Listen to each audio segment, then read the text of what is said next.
ஓம் சாந்தி. எல்லோரும் குஷியாக இருக்கிறீங்களா?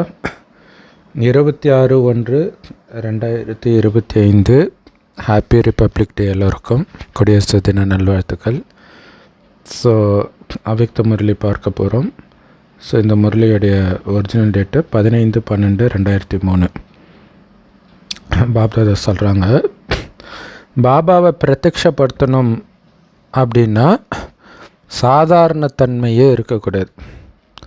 தனித்துவமாக அலௌகீகமாக மாற்றிடணும். எல்லாத்தையும் லௌகீகத்தை அலௌகீகமாக மாற்றி காட்சி கொடுக்கும் மூர்த்தி ஆகணும். இல்லை, நீங்கள் செய்கிறத பார்க்கும்போதே அந்த சொர்க்கம் அவங்களுக்கு ஞாபகம் வரணும். அது எப்படி வரும்? வருமே. நீங்கள் சின்ன வயசில் உங்களுக்கு பிடித்த ஒரு பாட்டு, அந்த பாட்டு படிக்கும்போது உங்கள் கூட யாரெல்லாம் இருந்தாங்க, ஃப்ரெண்ட்ஸு, அந்த பாட்டை இப்போ கேட்கும்போது டக்குன்னு அது ஞாபகம் வரும். ஆச்சரியமாக இருக்கும். ஸோ அந்த மாதிரி அந்த சொர்க்கத்தில் நடந்துக்கிற அந்த குணத்தை இங்கே நீங்கள் வெளிப்படுத்தும் போது அவர்களுக்கு அங்கே இருந்த அந்த ஞாபகம் வர ஆரம்பிச்சிடும்.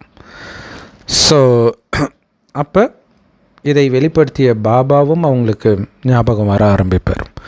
இன்னொன்று, கடவுளை தவிர வேறு யாரும் இவங்களை இந்த மாதிரி மாற்றியிருக்க வாய்ப்பே கிடையாது. ஏன்னா நம்மளுடைய சிறப்பம்சம் நாயன்மார்கள் கதையிலெல்லாம் வந்துருக்குது.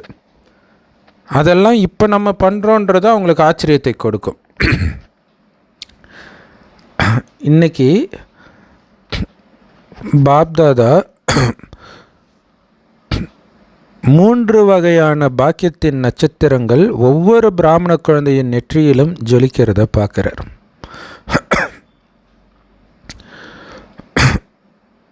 அது மிக உயர்ந்த பாக்கியம். ஆனால் உங்களுக்கு கிடைச்சதோ ரொம்ப ஈஸியாக கிடச்சிருச்சு. அந்த பொண்ணு மோனாலிசாவுக்கு ஒரே நாளில் புகழ் கிடச்சிப்பான். அவன் என்னென்ன பண்ணுவான் புகழ் அடையிறதுக்கு. அந்த பொண்ணுக்கு டான்ஸும் ஆட தெரியாது, பாடவும் தெரியாது, எதுவுமே தெரியாது. ஆனாலும் ஈஸியாக அந்த பொண்ணுக்கு கிடச்சது பார்த்திங்களா. ஒரே நாளில் உலகத்தையே திரும்பி பார்க்க வச்சா. ஸோ அந்த மாதிரி திரும்பி பார்க்க வைக்கிற அளவிற்கு ஒரு நைட்டில் ஒருத்தர் ஃபேமஸ் ஆக முடியுமா? அதை விட ரொம்ப ஈஸியாக நமக்கு கிடச்சிருக்குது பாபாவுடைய ஞானம். அதனால் நம்முடைய உயர்ந்த பாக்கியம் கிடச்சிருக்குது. ஸோ அதான் கேட்குறார். கிடைச்சதோ உயர்ந்த பாக்கியம், ஆனால் எப்படி கிடச்சிருக்கு? எந்த கஷ்டமும் படலை. சபரிமலைக்கு போனால் கூட 40 நாள் கடுமையான விரதம் அது இதுன்னு இருந்துட்டு பஜனை பாடிக்கிட்டு குளிர் தண்ணியில் குளிச்சுட்டு வெறும் பாயில் தரையிலே படுத்துக்கிட்டு இவ்வளோ பண்ணுறாங்க. அந்த ஒரு வினாடி தரிசனத்தை மலை மேலே ஏறி போய் பார்க்கணும். அது ஏறுறதுக்குள்ளே நெஞ்சு வலி வந்துடும். ஆனால் நீங்கள் எதுவுமே பண்ணாமல் எவ்வளோ உயர்ந்த பாக்கியம். அந்த சபரிமலை ஐயப்பனாகவே மாற்றிடுறார். ஸோ ஒன்று, இந்த உயர்ந்த அலௌகிக ஜென்மத்தின் பாக்கியம் இல்லை, இந்த பிறவி எடுத்ததே ஒரு பெரிய பாக்கியம். ரெண்டாவது, நம்முடைய உறவுகள் பார்த்திங்களா, மிக உயர்ந்த உறவுகள் இல்லையா? பாபா குழந்தை ஆகிறதுக்கு முன்னாடி நமக்கு என்ன பெரிய உறவுகள் இருந்திருக்க போதும். எல்லா உறவுகளும் இப்போ ஏமாற்றிட்டு தான் போயிருக்கோம். ஆனால் நமக்கு திரும்புகிற பக்கமெல்லாம் உறவுகள். அமெரிக்காவில் இருக்கிறாங்க, ஆஃப்ரிக்காவில் இருக்கிறாங்க, லண்டனில் இருக்கிறாங்க, ஒவ்வொரு ஸ்டேட்லேயும் இருக்கிறாங்க, ஒவ்வொரு ஊர்லேயும் இருக்கிறாங்க. இல்லை, பேட்ஜ் குத்திட்டு நீங்கள் பஸ்ஸில் போனீங்கன்னா ஒரு பாபா குழந்தையாவது பார்த்துருவீங்க. அவங்களே உங்களை கண்டுபிடிச்சி கேட்பாங்க. ஸோ அது மட்டும் இல்லை, இது உயர்ந்த உறவும் கூட. அதை பார்க்கும்போது அப்படி ஒரு ஆனந்தம் இருக்கும் நமக்கு. அவங்க கூட நம்ம பேசியிருக்க மாட்டோம். அந்த வெள்ளை ட்ரெஸ்ஸில் அந்த பேட்சை பார்த்தாலே அவ்வளோ ஆனந்தமாக இருக்கும், பேசாட்டினா கூட. அடுத்தது, மூணாவது, அனைத்து பிராப்திகளின் பாக்கியம்.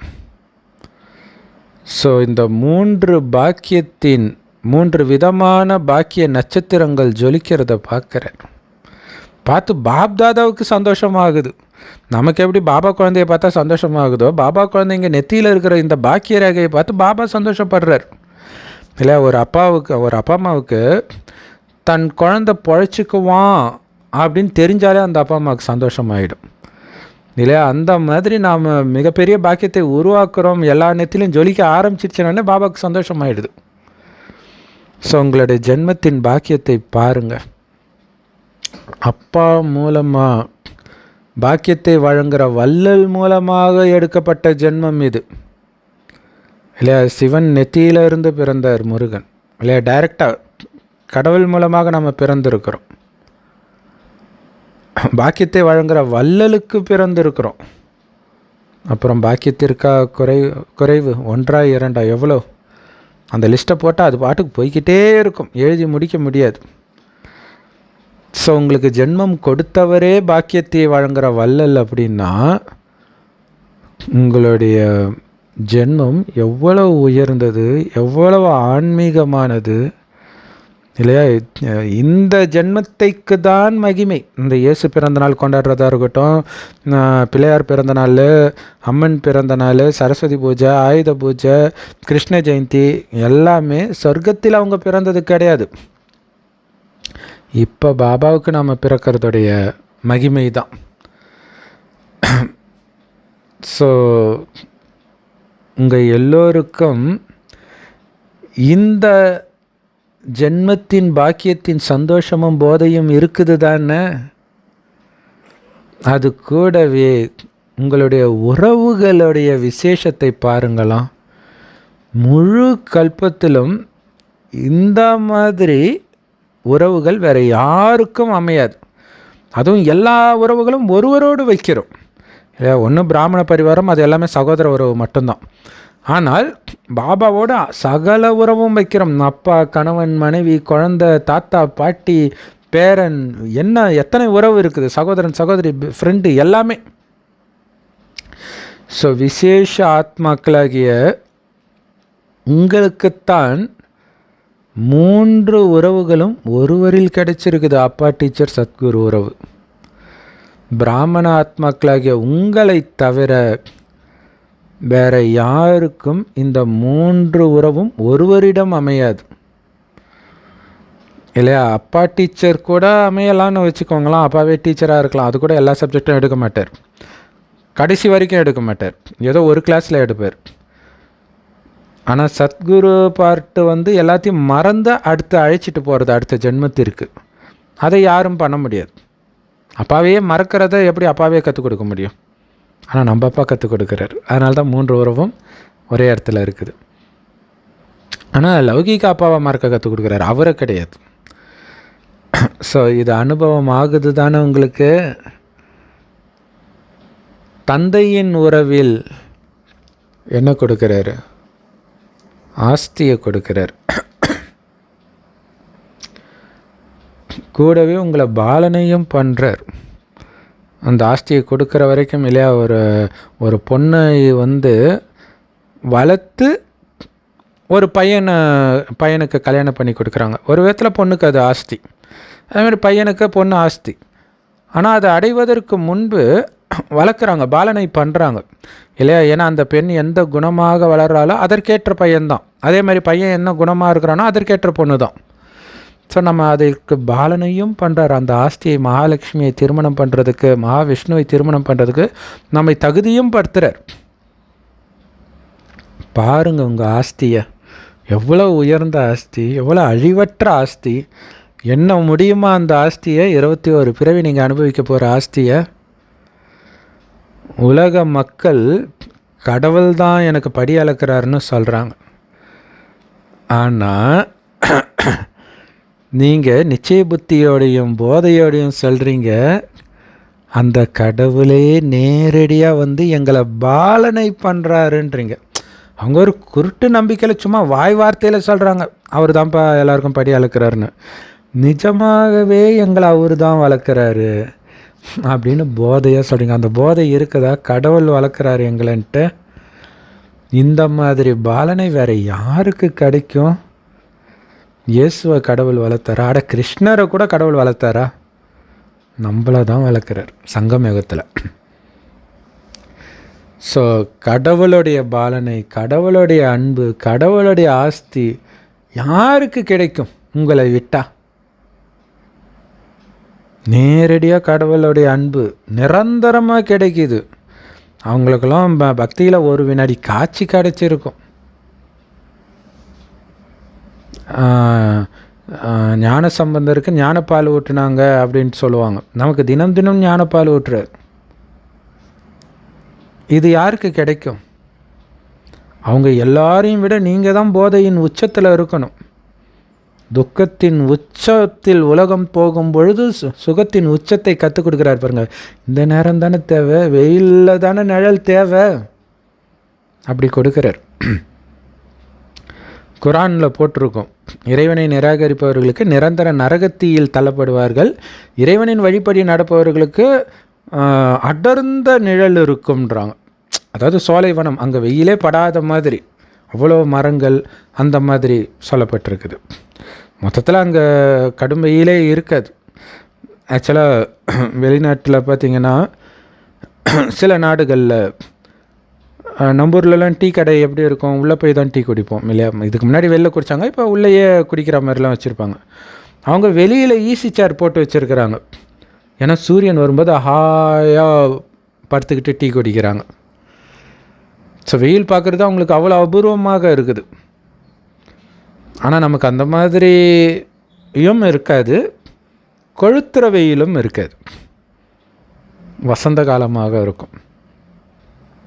ஸோ நமக்கு ஒருவரே அப்பாவாகவும் வளர்ப்பவராகவும், அதாவது வளர்க்கிற அப்பாவாகவும் பாடம் சொல்லிக் கொடுக்கக்கூடிய ஆசிரியராகவும் இருக்கிற ஒவ்வொரு ஆத்மாவின் வாழ்க்கையிலும் இந்த 3 உறவுகள் ரொம்ப ரொம்ப முக்கியம்தான். அப்பா, டீச்சர், சத்குரு. ஆனால் 3 உறவுகளும் தனித்தனியாக வெவ்வேறு மனிதர்கள் கிட்ட இருந்து கிடைக்கும். ஆனால் உங்களுக்கு இந்த 3 உறவுகளும் ஒருத்தரோடவே கிடைச்சிருக்குது. பாருங்க, உங்களுடைய படிப்பை சாதாரண படிப்பாக படிக்கிறீங்க நீங்கள், முக்காலத்தை பற்றிய படிப்பு உலகத்தில் எங்கேயாவது கிடைக்குமா? முக்காலத்தை உணர்ந்தவராக மாற்றக்கூடிய படிப்பு இது இல்லையா. நம்ம ஒருத்தரை பார்க்கும்போதே நம்மளால் புரிஞ்சிக்க முடியுது, இவர் முன் ஜென்மத்தில் என்னவா இருந்திருப்பாருன்னு புரிஞ்சிக்க முடியும். இப்போ பண்ணுற முயற்சிக்கு அடுத்த ஜென்மத்தில் என்னவா ஆக போகிறாருன்னு பாபாவால் மட்டும் இல்லை, நம்மளாலையும் புரிஞ்சிக்க முடியும். ஸோ இப்போவே தெரியுதில்ல, இது முக்காலத்தை உணர்ந்த படிப்புன்ட்டு, உணர வைக்கக்கூடிய படிப்பு. நம்முடைய முக்காலமும் நமக்கு தெரியும், மற்றவர்களுடைய முக்காலமும் தெரியும். படிப்பைத்தான் வருமானத்தின் ஆதாரம்னு சொல்லப்படுது. படிப்பின் மூலமாகத்தான் நீங்கள் பதவியே அடையிறீங்க. ஆனால் ஒட்டுமொத்த உலகத்தையும் பாருங்களா, இருப்பதிலேயே மிக உயர்ந்த பதவியாக சொல்லப்படுறது இந்த ராஜ பதவியைத்தான் இல்லையா. அந்த பிரிட்டிஷ் இளவரசி ஆகிறாங்க ஒருத்தங்க அப்படின்னா உலகமே திரும்பி பார்க்குது. டயானா ஆனாங்க, அதுக்கப்புறம் இப்போ என்ன ஆகுறாங்க, அதை உற்று நோக்குது உலகமே. ஏன்னா அது எலெக்ஷன் மூலமாக வர பதவி கிடையாது. ஸோ அதுதான் உயர்ந்த பதவி. இன்னும் கேட்டிங்கன்னா அவங்க கண்ட்ரோலில் தான் ஆள்பவர்களே கேட்கணும். ஸோ அந்த மாதிரி இருக்குது உலகம். உலகத்திலே மிக உயர்ந்ததாக சொல்லப்படுறது அந்த ராஜ பதவி. நீங்கள் என்ன பதவியை அடையிறீங்க இந்த படிப்பின் மூலமாக? ராஜாவுக்கெல்லாம் மேலான ராஜாவாக எதிர்காலத்திலையும் ஆகுறீங்க, இப்போவும் நீங்கள் ராஜாவாக தான் ஆகுறீங்க இல்லையா. இப்போவும் சுயராஜ்ய அதிகாரியாக நீங்கள் ஆகுறீங்க. ஸோ இப்போ உங்களுக்கு சுயராஜ்யத்தை கொடுக்குறாரு. பஞ்ச தத்துவத்தினால் ஆன இந்த உலகத்தை நீ ஆளணும்னா பஞ்ச தத்துவத்தினால் ஆன இந்த உடலை ஆட்சி செய்து காட்டு. அதான் சுயராஜ்யத்தை கொடுக்கிறார். ஸோ நீங்கள் சுயராஜ்யத்தின் அதிகாரியாக இருக்கக்கூடிய ராஜயோகிகள். மற்றபடி எதிர்கால ராஜ்யம் அது அழிவற்றதாக உங்களுக்கு வந்துடுது. ஸோ அதை விட உயர்ந்த பதவி கிடையாதுன்றார். இப்போவும் ராஜா, அப்பவும் ராஜா, எப்பவும் ராஜா. நம்ம உண்மையில ஒரு பாட்டு கூட வரும், சினிமா பாட்டு, ராஜாவுக்கு ராஜா நான் தான்ட்டு. அது உண்மையில நமக்கு தான் பொருந்தும். எனக்கு மந்திரிகள் யாரும் இல்லைன்னு வேற வரும் அந்த பாட்டில். அதுவும் சொர்க்கத்தில் உள்ள ராஜாவுக்கு தான் அது பொருந்தும் இல்லையா. ஸோ இந்த படிப்பு ஆசிரியர்கிட்ட இருந்து நீங்கள் அடையிறது எதுக்கு? முக்காலத்தை உணர்ந்தவராக மாறுவதற்காக படிப்பு. அதன் மூலமாக நீங்கள் அடையிற பதவி தெய்வீக ராஜ பதவி. ஸோ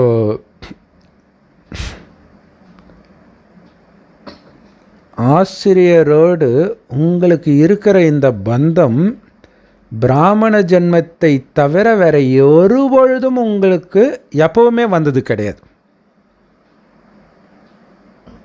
பிராமண ஜென்மத்தில் மட்டும்தான் ஆசிரியரோடு அப்படி ஒரு இணக்கமான இல்லை. மற்ற டீச்சர்கிட்டலாம் நம்ம என்ன அவ்வளோ நெருங்கியாக இருக்கிறோம் கிடையாது இல்லையா? ஒரு டிஸ்டன்ஸ் இருந்துக்கிட்டே இருக்கும்.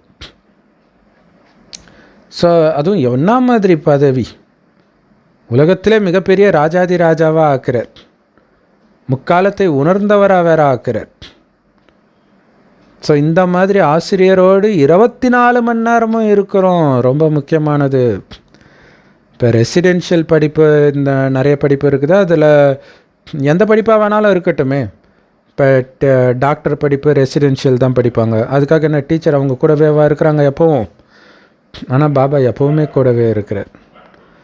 ஸோ அது கூடவே சத்குருவின் உறவு, சத்குரு கிட்ட இருந்து ஸ்ரீமத் கிடைக்குது. இந்த ஸ்ரீமத்து இப்போ வரைக்கும் பக்தி மார்க்கத்தில் நினைவு செய்யப்படுகிறது. ஒவ்வொருத்தரும் எங்கள் வழி உயர்ந்தது, எங்கள் வழி உயர்ந்ததுன்னு சொல்கிறது எல்லாமே பாபாவுடைய வழி அங்கே இருக்கிறதுனால தான். அப்புறம் ஸ்ரீமத் பகவத்கீதை இருக்கிறதுல உயர்ந்ததுன்னு இன்னை வரைக்கும் மகிமையும் பாடப்படுது. ஸோ நிச்சய புத்தியோடு நீங்கள் சொல்கிறீங்க, நாங்கள் ஒவ்வொரு அடியும் எதன் ஆதாரத்தில் எடுத்து வைக்கிறோம் தெரியுமா? ஸ்ரீமத்தின் ஆதாரத்தில்ன்னு சொல்கிறோம். இப்போ நம்ம வீடியோ போடும்போது என்ன சொல்லுவோம்? நாங்கள் எந்த வேதத்தை படிச்சுட்டு சொல்லலை. நீங்கள் உங்கள் வேதத்தை படிக்கிறதுக்கு 8 வருஷம் 10 வருஷம் ஆகுன்றீங்க. நாங்கள் சர்வசாதாரணமாக எப்படி சொல்கிறோன்னா, கடவுள்கிட்ட நாங்கள் படிக்கிறோன்னு போதையாக சொல்கிறோம். ஸோ கடவுளின் வழிபடி தான் ஒவ்வொரு அடியும் எடுத்து வைக்கிறோம். அதனால் செக் பண்ணுங்க, ஒவ்வொரு அடியும் ஸ்ரீமத் படி தான் இருக்குதா உங்களுதுன்னு செக் பண்ணுங்க. எல்லாத்துக்கும் ஸ்ரீமத், நின்னா ஸ்ரீமத், உட்கார்ந்தா ஸ்ரீமத், நடந்தா ஸ்ரீமத், எல்லா ஸ்ரீமத் என்ன? நினைவு தான். நின்றாலும் உட்கார்ந்தாலும் நடந்தாலும் சுவாசித்தாலும் இறைவனுடைய நினைவு இருந்துக்கிட்டே இருக்கணும்.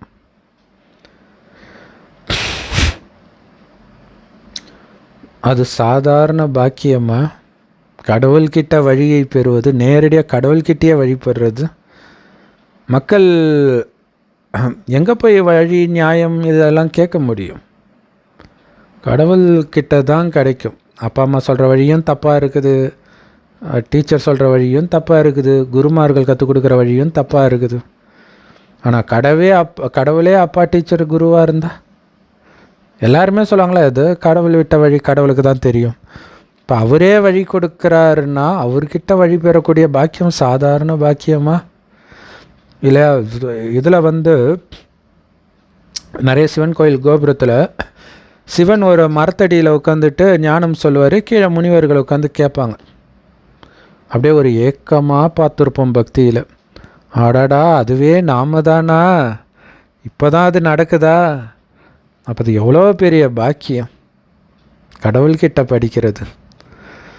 ஸோ உங்கள் வாழ்க்கையில் இந்த பாக்கியத்தின் பிராப்தியை அனுபவம் பண்ணுறீங்களா? அந்த சந்தோஷம் போது இருக்குதா? உங்களுடைய ஒவ்வொரு அடியும் ஸ்ரீமத் படித்தான் இருக்குதா? அல்லது சில சமயம் மன்மத்தும் பரமத்தும் கலந்துடுதா? அதாவது உங்கள் மனதின் வழியும் பிறருடைய வழியும் கலந்துடுதா ஸ்ரீமத்தோட? பாபா ஒன்று சொல்லுவார், தெளிவாக தெரியும், ஆனால் உங்கள் மனசு ஒன்று சொல்லும், ஆமாம் பாபாவுக்கு உடம்பு இல்லை அப்படின்ட்டு. அதேமாதிரி மற்றவங்க சொல்ல, அதெல்லாம் ஒன்றும் பிரச்சனை இல்லை, நீங்கள் இப்படி பண்ணலாம் ஓகே அப்படின்ட்டு மற்றவர்கள் வழியை கேட்குறீங்களா? பாபா தெளிவாக வழியை கொடுக்கும்போது. இப்போ பைபிள் குரானை நீங்கள் படிச்சிங்கன்னா குழப்பம் வரும். பாபா ஞானத்தில் என்ன குழப்பம் இருக்குது? தெளிவாக தானே இருக்குது எல்லாமே. அப்போ ஏன் மற்றவர்களுடைய வழியை கலக்கிறீங்க? ஏன்னா இதை ஃபாலோ பண்ண உங்களுக்கு விருப்பம் இல்லை. ஸோ எப்படி கண்டுபிடிக்கிறது நான் பாபா வழிப்படி தான் நடக்கிறேன்னா அல்லது மற்றவர் வழிப்படி நடக்கிறேன்னா? ஸோ இதுக்கு வந்து நான் பாபா குழந்தை ஆன புதுசில் இதே கேள்விக்கு பாபா பதில் சொன்னார். ஸ்ரீமத்து படி நீங்கள் நடந்தீங்கன்னா ஒவ்வொரு வினாடியும் குஷி இருக்கும். குஷி குறைஞ்சாலே ஏதோ ஒரு ஸ்ரீமத்தை நீங்கள் மீறுறீங்கன்னு புரிஞ்சுக்கோங்க அப்படின்னு சொல்லியிருந்தார். டக்குன்னு ஞாபகம் வருது. ஸோ இன்றைக்கி முரளியில் என்ன சொல்கிறாரு அப்படின்னா, ஒருவேளை உங்களுடைய ஒவ்வொரு அடியும் ஸ்ரீமத் படி இருந்தால் ஒவ்வொரு அடியிலும் பல கோடி மடங்கு சேமிப்பாகிறது உங்களுக்கு அனுபவமாகும். எவ்வளோ சூப்பரான விஷயம் இல்லையா? அந்த போதை, அந்த தூய்மை, அந்த இனிமை, அது உங்களுக்கே ஒரு போதையை கொடுத்துக்கிட்டே இருக்கும். நான் சேமிச்சுக்கிட்டே இருக்கிறேன், பரவாயில்ல, கோபப்படலை, காமப்படலை, பற்று வரலை. அது விலக விலக உங்களுக்கு தெரியும். அதான் பாப்பா சொல்கிறாரு, தோசை வேக வேக அந்த பாத்திரத்தை விட்டு வெளில வர மாதிரி பக்குவமாக ஆக பற்றுலேருந்து வெளில வருவீங்கன்ட்டு. வெளியில் வர வர உங்களுக்கு சேமிப்பாகுதுன்னு உங்களுக்கு அனுபவம் ஆகும். உங்களுடைய ஒவ்வொரு அடியும் ஸ்ரீமத் படி நடந்தால் ஈஸியாக வெற்றி கிடைக்கும்ன்றார். ஒன்று பல கோடி மடங்கு வருமானம், இன்னொன்று தடையே இருக்காது, வெற்றி கிடைச்சிடும்.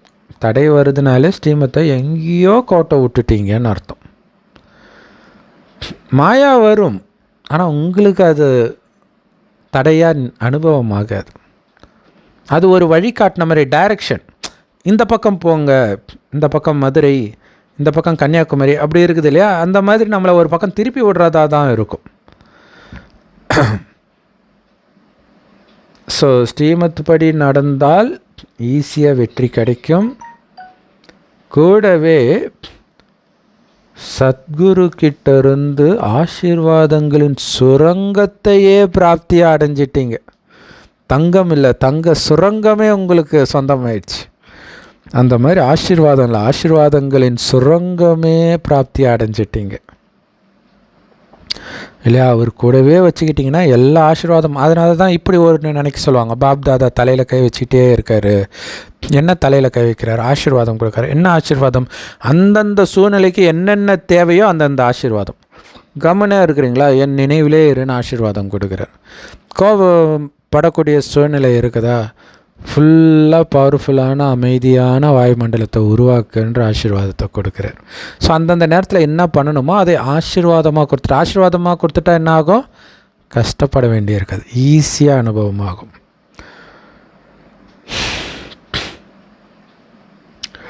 சரி, ஸ்ரீமத் படி நடக்கிறத பற்றி அதோடைய அடையாளமாக இதெல்லாம் பார்த்தோம். ஆசீர்வாதத்தின் சுரங்கமே கிடச்சிச்சுன்ட்டு. ஓகே, இப்போ ஆசீர்வாதம் கிடச்சிடுச்சின்றதுடைய அடையாளம் என்ன? எப்போ உங்களுக்கு ஆசீர்வாதம் கிடச்சிடுச்சோ அப்போ நீங்கள் கடின உழைப்பு பண்ண தேவை இல்லை, கஷ்டப்பட வேண்டிய அவசியமே கிடையாது. வரமாக கிடச்சிடுச்சுன்னா அது எப்படி கஷ்டப்படணும்? வரம்னாலே அதுதான். ஸோ சத்குருவின் உறவில் நிரந்தரமாக உயர்ந்த வழியும் ஆசீர்வாதமும் உங்களுக்கு பிராப்தியாக கிடைக்குது. அதான் சத்குருடைய வேலை என்ன? இதுதான் வேலை, வழிகாட்டுதல், ஆசீர்வாதம். ஸோ இப்போ சத்குரு பார்ட்டு வந்து சங்கர் பார்ட்டு மாதிரி சூக்ஷ்மமாக தான் நடக்குது. டீச்சர் தெரியுது, ஓகே முரளி அவர் கொடுத்தாரு, பாபா குழந்தையானும். ஆனால் சத்குரு பார்ட்டு பொறுத்த வரைக்கும் நீங்கள் தான் அனுபவம் பண்ணணும். அவர் என் தலையில் கை வச்சிட்ருக்காரு, என் கூடவே கையை பிடிச்சிக்கிட்டே இருக்கிறாரு, சொல்லிக்கிட்டே இருக்காரு, பேசிக்கிட்டே இருக்காரு, அப்படிங்கிறத எடுத்துகிட்டு வரணும். ஏன்னா முரளியில் கொடுத்ததான் டைரக்ஷன். அந்த முரளியிலே சத்குரு பார்ட்டு இருக்குது. பட் அது ஒரு வினாடியும் நீங்கள் பேச தான் அவர் சத்குருவாக உங்கள் கூடவே இருக்கிறது அனுபவமாகும். முரளியிலே ஆசீர்வாதம் இருக்குது, ஆனால் அதை நீங்கள் பேச தான் அந்த ஆசீர்வாதம் அந்த நேரம் உங்களுக்கு கொடுத்ததான் அனுபவமாகும். ஸோ இந்த சகஜ மார்க்கத்தின் விசேஷமே ஒருவரோடு இந்த 3 உறவும் உங்களுக்கு இருக்கும் பொழுது அந்த ஒருவரை நினைக்கிறது ஈஸி தானே, 3 நினைக்கிறது தானே கஷ்டம். கோயிலுக்கு போனால் கூட ஒரு சாமிக்கும் விளக்கேற்றுவாங்க, ஒவ்வொரு சாமிக்கும் கீழேயும் காலில் விழுந்து கும்பிட்டுட்டு வருவாங்க. அதான் பக்தி. சுற்றுறது தான் பக்தி. கோயிலை சுற்று 3 தடவை, கிரிவலம் சுற்று, ஊரெல்லாம் சக்தி பீடத்தை சுற்று, திவ்ய தேசத்தை சுற்று, சார்தாம் சுற்று. இங்கே எதுவும் கிடையாது. சுற்றுற வேலையே கிடையாது. ஒருத்தரை தான் நினைக்க போகிறீங்க, இருந்த இடத்துல நினைக்க போகிறீங்க. எவ்வளோ ஈஸி. 3 பெரிய உறவு, ஆனால் 3 ஒருவரிடம். அந்த ஒருவருக்கும் உடம்பு கிடையாது, ஒரு புள்ளி தான். இப்போ இதை விட என்ன ஈஸி? அதனால் 3 பேரையும் தனித்தனியாக நினைக்க வேண்டிய அவசியம் கூட கிடையாது. இவர் ஒரு மாதிரி இருக்கிறார், இவர் கொஞ்சம் பெரிய புள்ளி, இவர் கொஞ்சம் மத்தியமான புள்ளி, இவர் சின்ன புள்ளி எல்லாம் கிடையாது, ஒரே புள்ளி தான். அதனால தான் நீங்கள் எல்லோரும் சொல்கிறீங்க, எங்களுக்கு ஒரே பாபா, வேறு யாரும் கிடையாது, ஒருவர் தான் எங்களுக்கு, அவரை தவிர யாரும் கிடையாது. முஸ்லீம்கள் என்ன சொல்கிறாங்க? கடவுள் ஒருவரேன்றாங்க. பிரம்மகுமாரிகளாகிய நாம் என்ன சொல்கிறோம்? எங்களுக்கு எல்லாமே அந்த கடவுள் மட்டுமே. எவ்வளோ பெரிய வித்தியாசம் இல்லையா? எல்லா உறவுகளும் சகல சம்பந்தமும் அந்த ஒருவரில் அடக்கம். அதனால் நமக்கு இது ஈஸியாக போச்சு. என்ன உறவு வேணும் அவர்கிட்ட கேளுங்க, கிடைச்சிடும். அதனால் அனைத்து பிராப்திகளையும் ஒரு தந்தை கிட்ட இருந்து நீங்கள் அடையிறதுனால தான் பாக்கியத்தின் நட்சத்திரங்கள் ஜொலிச்சிட்டு இருக்குது.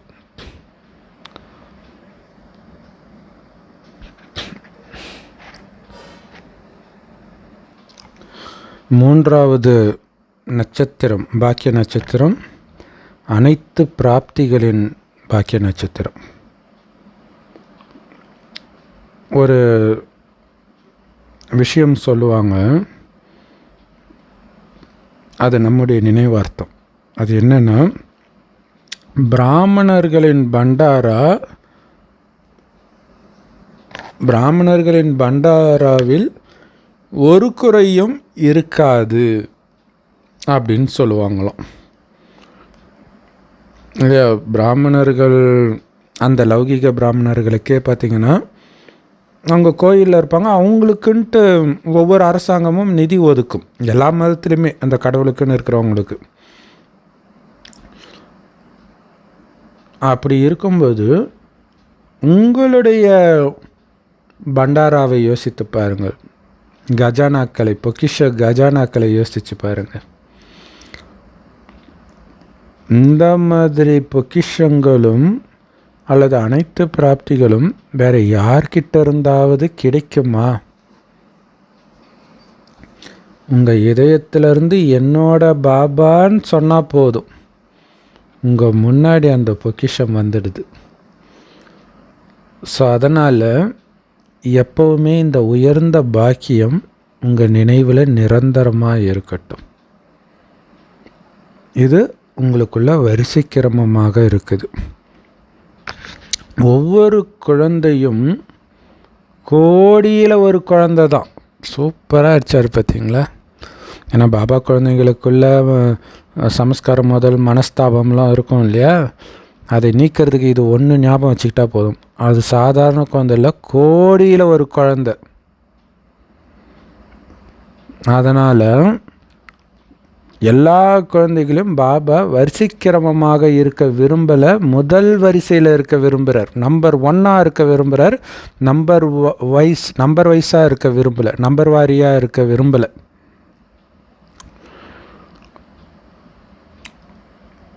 அதனால் உங்களை நீங்களே கேளுங்க, நான் நம்பர் 1 வரிசைக்கிரமமாக இருக்கிறேன்னா? யார் நீங்கள்? ஆசிரியர்களை கேட்குறார், நம்பர் 1 நம்பர் வாரா? பாண்டவர்களையும் அதே கேள்வி கேட்குறார், நம்பர் 1 நம்பர் வாரா? யார் நீங்கள்? ஸோ யாரெல்லாம் நான் நம்பர் 1 எப்போவுமே இப்படித்தான் இருப்பேன், இன்னைக்கு நம்பர் 1 இருப்பேன், நாளைக்கு நம்பர் வாரில் மாறிடுவேன், அப்படி கிடையாது, எப்பவுமே நான் நம்பர் 1 தான் அப்படின்னு யாரெல்லாம் நினைக்கிறீங்க, அப்படின்னு பாபா கேட்குறார்.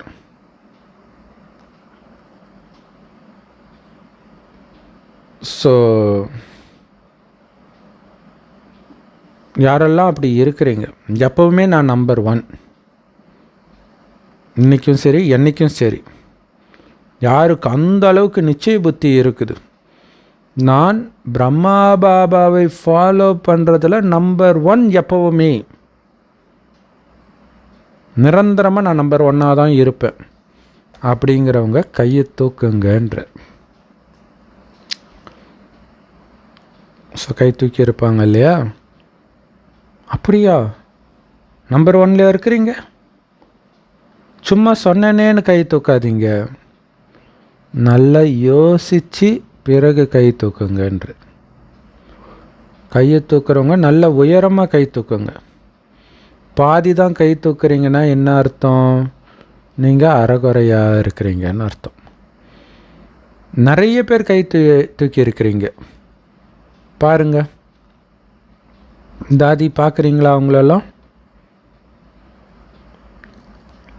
ஸோ இவங்கெல்லாம் நம்பர் 1ல் வரவங்க. ஸோ அவங்களுடைய கணக்கெல்லாம் எடுங்க. ஆமாம் ஜனக், கணக்கெடுங்க அப்படின்னு ஜானகி தாதி கிட்ட சொல்கிறார் பாபா. ஸோ பாபா வந்து ஜனக்குன்னு தான் கூப்பிடுவார் ஜானகி தாதியை. ரெட்டை வெளிநாட்டினர்லாம் கை தூக்குனீங்களா? கை தூக்குங்க. நீங்கள் நம்பர் 1ஆ? கையை தூக்கி பாபாவுடைய மனதை மகிழ்ச்சி படுத்திட்டீங்க, வாழ்த்துக்கள். ஸோ உங்களுடைய கையை தூக்கி இருக்கிறீங்க அப்படின்னா உங்களுக்கு தைரியம் இருக்குதுன்னு அர்த்தம். உங்களுக்கு தைரியம் இருக்குது அப்படின்னா பாபா தானாகவே உங்களுக்கு உதவியாளராக ஆகிடுவார். பெரிய தாரக மந்திரம். இப்போ இந்த அவ்யக்த முரளி சேனல் வீடியோவில் கூட அதை தான் பாபா சொல்லியிருப்பார். தைரியம் வைத்தால் உதவி தானாக கிடைக்கும்ன்றார். தைரியம் வைக்கணும், அவ்வளோதான். பாபாவுடைய உதவி ஏன் உதவி பண்ண மாட்டார்? தைரியம் வச்சிங்களா? தைரியம் வைக்கிறவங்களுக்கு உதவி கிடைக்கும். ஸோ இப்போ பாப்தாதா என்ன விரும்புகிறார்? நீங்கள் நம்பர் 1, அது சந்தோஷத்திற்கான விஷயம். ஆனால் பாபா சொல்லவா? ஆனால் என்ன? ஆனால் அப்படின்ற வார்த்தை இல்லாமல் இருக்குதா அப்படின்னு கேட்குறேன். நான் நம்பர் 1 தான் பாபா, ஆனால் அப்படின்னு சொல்கிறீங்களா? ஆனால் பாப்தாதாவுக்கு ஒரு ஆனால் இருக்குது. பாப்தாதா உங்களுடைய மனதில் எல்லாமே நிரம்பி, அதாவது மனதுக்குள் உள்ளடங்கி இருக்கிறத பார்க்குறார். உங்கள் மனதில் தான் இருக்குது, உங்கள் முகத்தில் வரல, எமர்ஜ் ஆகலை. முகத்தில் அந்த சந்தோஷம் உங்கள் நடத்தையில் அது எமர்ஜ் ஆகலைன்றார். எல்லாமே நான் நம்பர் 1, அதாவது இது எப்படின்னா, படிக்கிற குழந்தைங்க நிறைய பேருக்கு இது தோணும், நான் நினச்சா ஃபஸ்ட் ரேங்க் எடுப்பேன்டா அப்படின்னு. அது அவனால் முடியும், ஆனால் பண்ண மாட்டான். அதுதான் பாபா சொல்கிறார். எல்லாம் நம்பர் 1 தான், ஆனால் அது மனதுக்குள்ளே இருக்குது, எமர்ஜ் ஆகலை, உங்கள் முகத்தில் தெரியல, அந்த சந்தோஷம் தெரியல, நடத்தையில் தெரியல. ஸோ பாபா உங்களுடைய நம்பர் 1 ஸ்டேஜை உங்கள் நடத்தையில் பார்க்க விரும்புகிறார், உங்கள் முகத்தில் பார்க்க விரும்புகிறார். அதுக்கு தான் பிரம்ம பாபா ஃபோட்டோ வச்சுருக்குறாங்க எல்லா சென்டர்லேயும். பாருங்கள், அந்த முகத்தை பாருங்கள் அப்படின்ட்டு. ஸோ நேரத்திற்கேற்ப யாரெல்லாம் நம்பர் 1 சொல்கிறாங்களோ அவர்கள் தங்களுடைய ஒவ்வொரு நடவடிக்கையின் மூலமாக காட்சி காட்டும் மூர்த்தியாக ஆகணும். உங்களை பார்த்தா நாராயணன் தெரியணும், சொர்க்கம் தெரியணும். சொர்க்கத்தில் தான் நாம் வசிக்கிறோமோன்னு ஒரு செகண்ட் அவனுக்கு தோணிடணும். அப்படி இருக்கணும் உங்களுடைய நடத்தை. ஆனால் இங்கே பலருடைய நடத்தை பார்த்தா நம்ம நரகத்தில் தான் இருக்கிறோம் அப்படின்றது ஈஸியாக ப்ரூவ் ஆகிடும் இல்லை, நம்ம ஒவ்வொரு இடத்துலையும் பாருங்களாம், ஸ்கூலில் இருக்கும்போது ஒரு மாதிரி நடந்துக்குவோம், வீட்டில் ஒரு மாதிரி நடந்துக்குவோம். ஒவ்வொரு இடம் அவங்கவுங்க எப்படியோ அதற்கேற்ற மாதிரி மாறிக்குவோம் நம்ம. அப்போ உங்கள் முன்னாடி வர எல்லாருமே சொர்க்கத்தில் இருக்கிற மாதிரி நடந்துக்கணுன்னா நீங்கள் அப்படி நடக்கணும். ஸோ அந்த சொர்க்கம் எப்படி இருக்குதுன்றதை காட்டணும். பயத்தை காட்டிட்டான்னுவாங்களே, அந்த மாதிரி சொர்க்கத்தின் தெய்வீகத்தை காட்டணும் உங்களுடைய ஒவ்வொரு வார்த்தையிலும் பார்வையிலும். ஸோ காட்சி கொடுக்கும் மூர்த்தியாக உங்களுடைய முகம் தெரியணுன்றார்.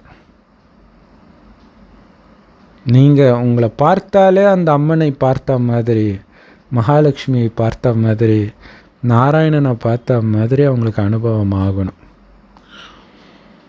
இந்த கடைசி ஜென்மத்தில் கூட, அதிலும் கடைசி காலத்தில் கூட உங்களுடைய ஜட சித்திரங்கள் காட்சி கொடுக்கும் சித்திரங்களாக அனுபவமாகுது இல்லை இல்லையா? அந்த ஒரு சிலை அதான் சொல்லுவாங்களே, கல்லை கண்டால் கல் தான் தெரியும், கடவுளை கண்டால் கடவுளை தெரியும்ன்ட்டு. அப்போ அவங்களுக்கு அந்த ஒரு வினாடி தரிசனம் பிடிச்சிடுச்சு. அது வெறும் கல் சிலையாக இருந்தாலும் உயிரோட்டமாக எப்படி சொல்லுவாங்க, அந்த சிலை அப்படி இருக்குதுன்னு சொல்ல மாட்டாங்களே. ஸ்ரீரங்கத்துக்கு போயிட்டு வந்தால் ஐயோ என்னம்மா காட்சி கொடுத்தாரு தெரியுமா படுத்த நிலையிலன்னு வர்ணிப்பாங்க. இந்து மதத்தை பற்றி தெரியாதவங்களுக்கு ஒன்றுமே புரியாது. யார் காட்சி கொடுத்தா, யார் அங்கே இருக்கிறா, அப்படிலாம் தோண ஆரம்பிச்சிடும். அப்போ உயிரோட்டமாக காட்சி கொடுக்கும் மூர்த்தியாக தானே அவங்களுக்கு அனுபவம் ஆகுது. அதுக்கு தானே திருப்பதிக்கு போகிறாங்க, கல் சிலையை பார்க்க போகிறாங்க. உயிரோட்டமாக அவங்களுக்கு அனுபவம் ஆகுது. அதனால தான் உயிரோட்டமான ரூபத்தில் நீங்கள் இருக்கிறீங்க. அது ஜடச்சிலையே அவங்களுக்கு உயிரோட்டமாக அனுபவம் ஆகுதுன்னும் பொழுது, நிஜத்திலேயே உயிரோட்டமாக இருக்கிற உங்களில்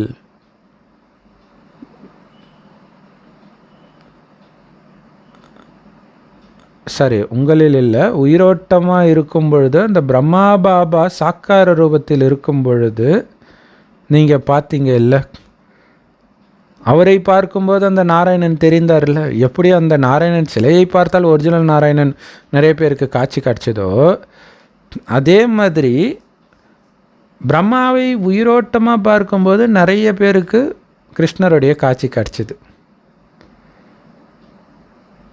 பிறகு அதாவது கடைசியில் அவர் ஃபரிஸ்தா ஆயிட்டார்.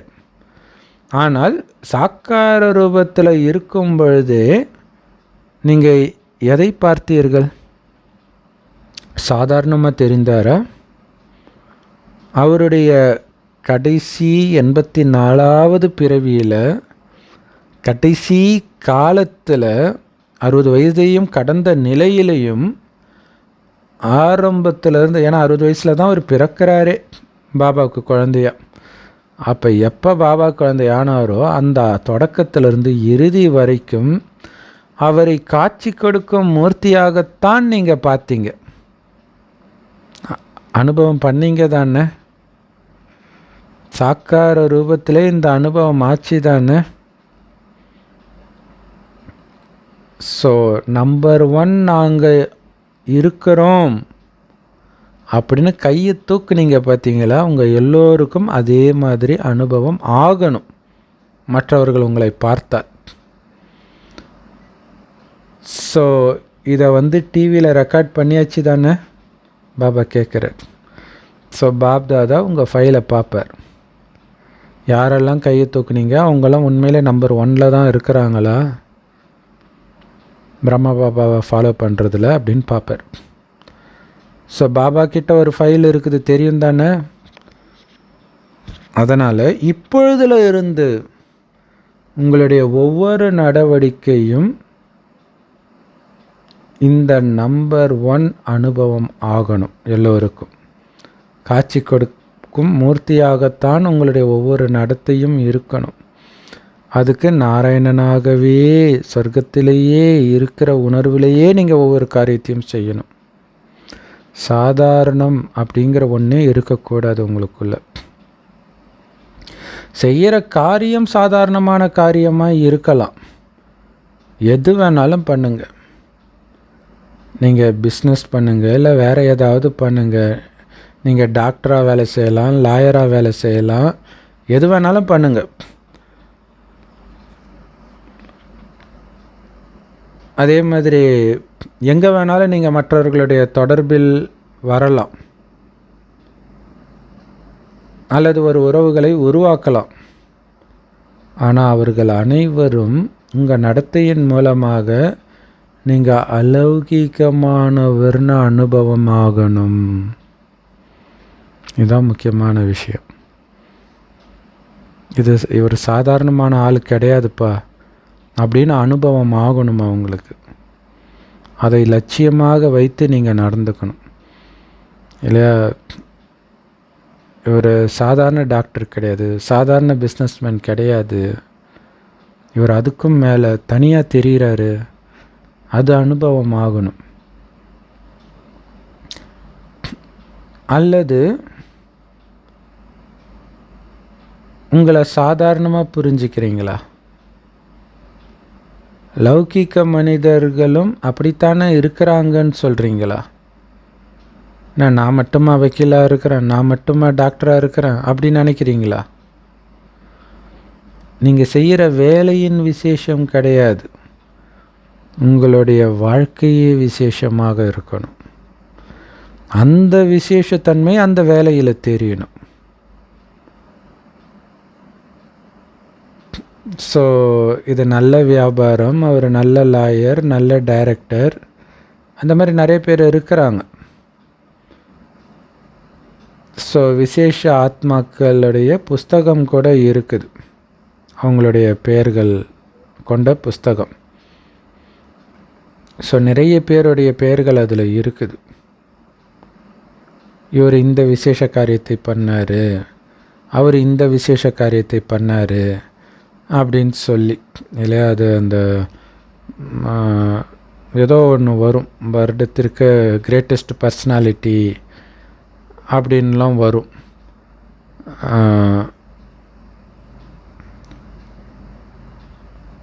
ஆனால் கையை தூக்குனீங்க இல்லையா? ஸோ உண்மையிலே நீங்கள் எல்லாருமே கை தூக்கி இருப்பீங்க. ஸோ யார் கையை தூக்குனீங்களோ அவங்க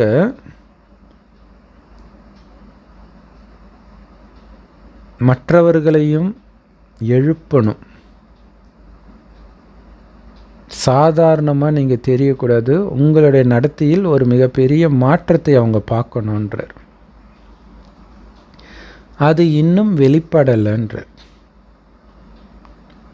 நீங்கள் ஒரு கம்பெனியில் வேலை பார்த்தாலும் அல்லது எங்கே வேலை பார்த்தாலும் உங்கள் தொடர்பில் வர ஒரு ஆத்மாவும் சொல்லணும், சாதாரண வேலையை செய்தால் கூட அவர் காட்சி கொடுக்கும் மூர்த்தியாக தெரிந்தார் அப்படின்னு சொல்லணும். சாத்தியமா? முன்னாடி இருக்கிறவங்க சொல்லுங்க, இது சாத்தியமா இல்லையா? அந்த என்னை பார்த்தால் காட்சி தெரியுதுன்னா அது எவ்வளோ பெரிய விஷயம். ஆக்சுவலாக இப்போ நிறைய பிரச்சனையெல்லாம் வருது இல்லை? பாபா எங்கே இருக்கார்? நிறைய பேர் சொல்கிறாங்க எங்கள் கிட்ட தான் இருக்கிறாரு, ஓம் மண்டலி, சங்கர் பார்ட்டி.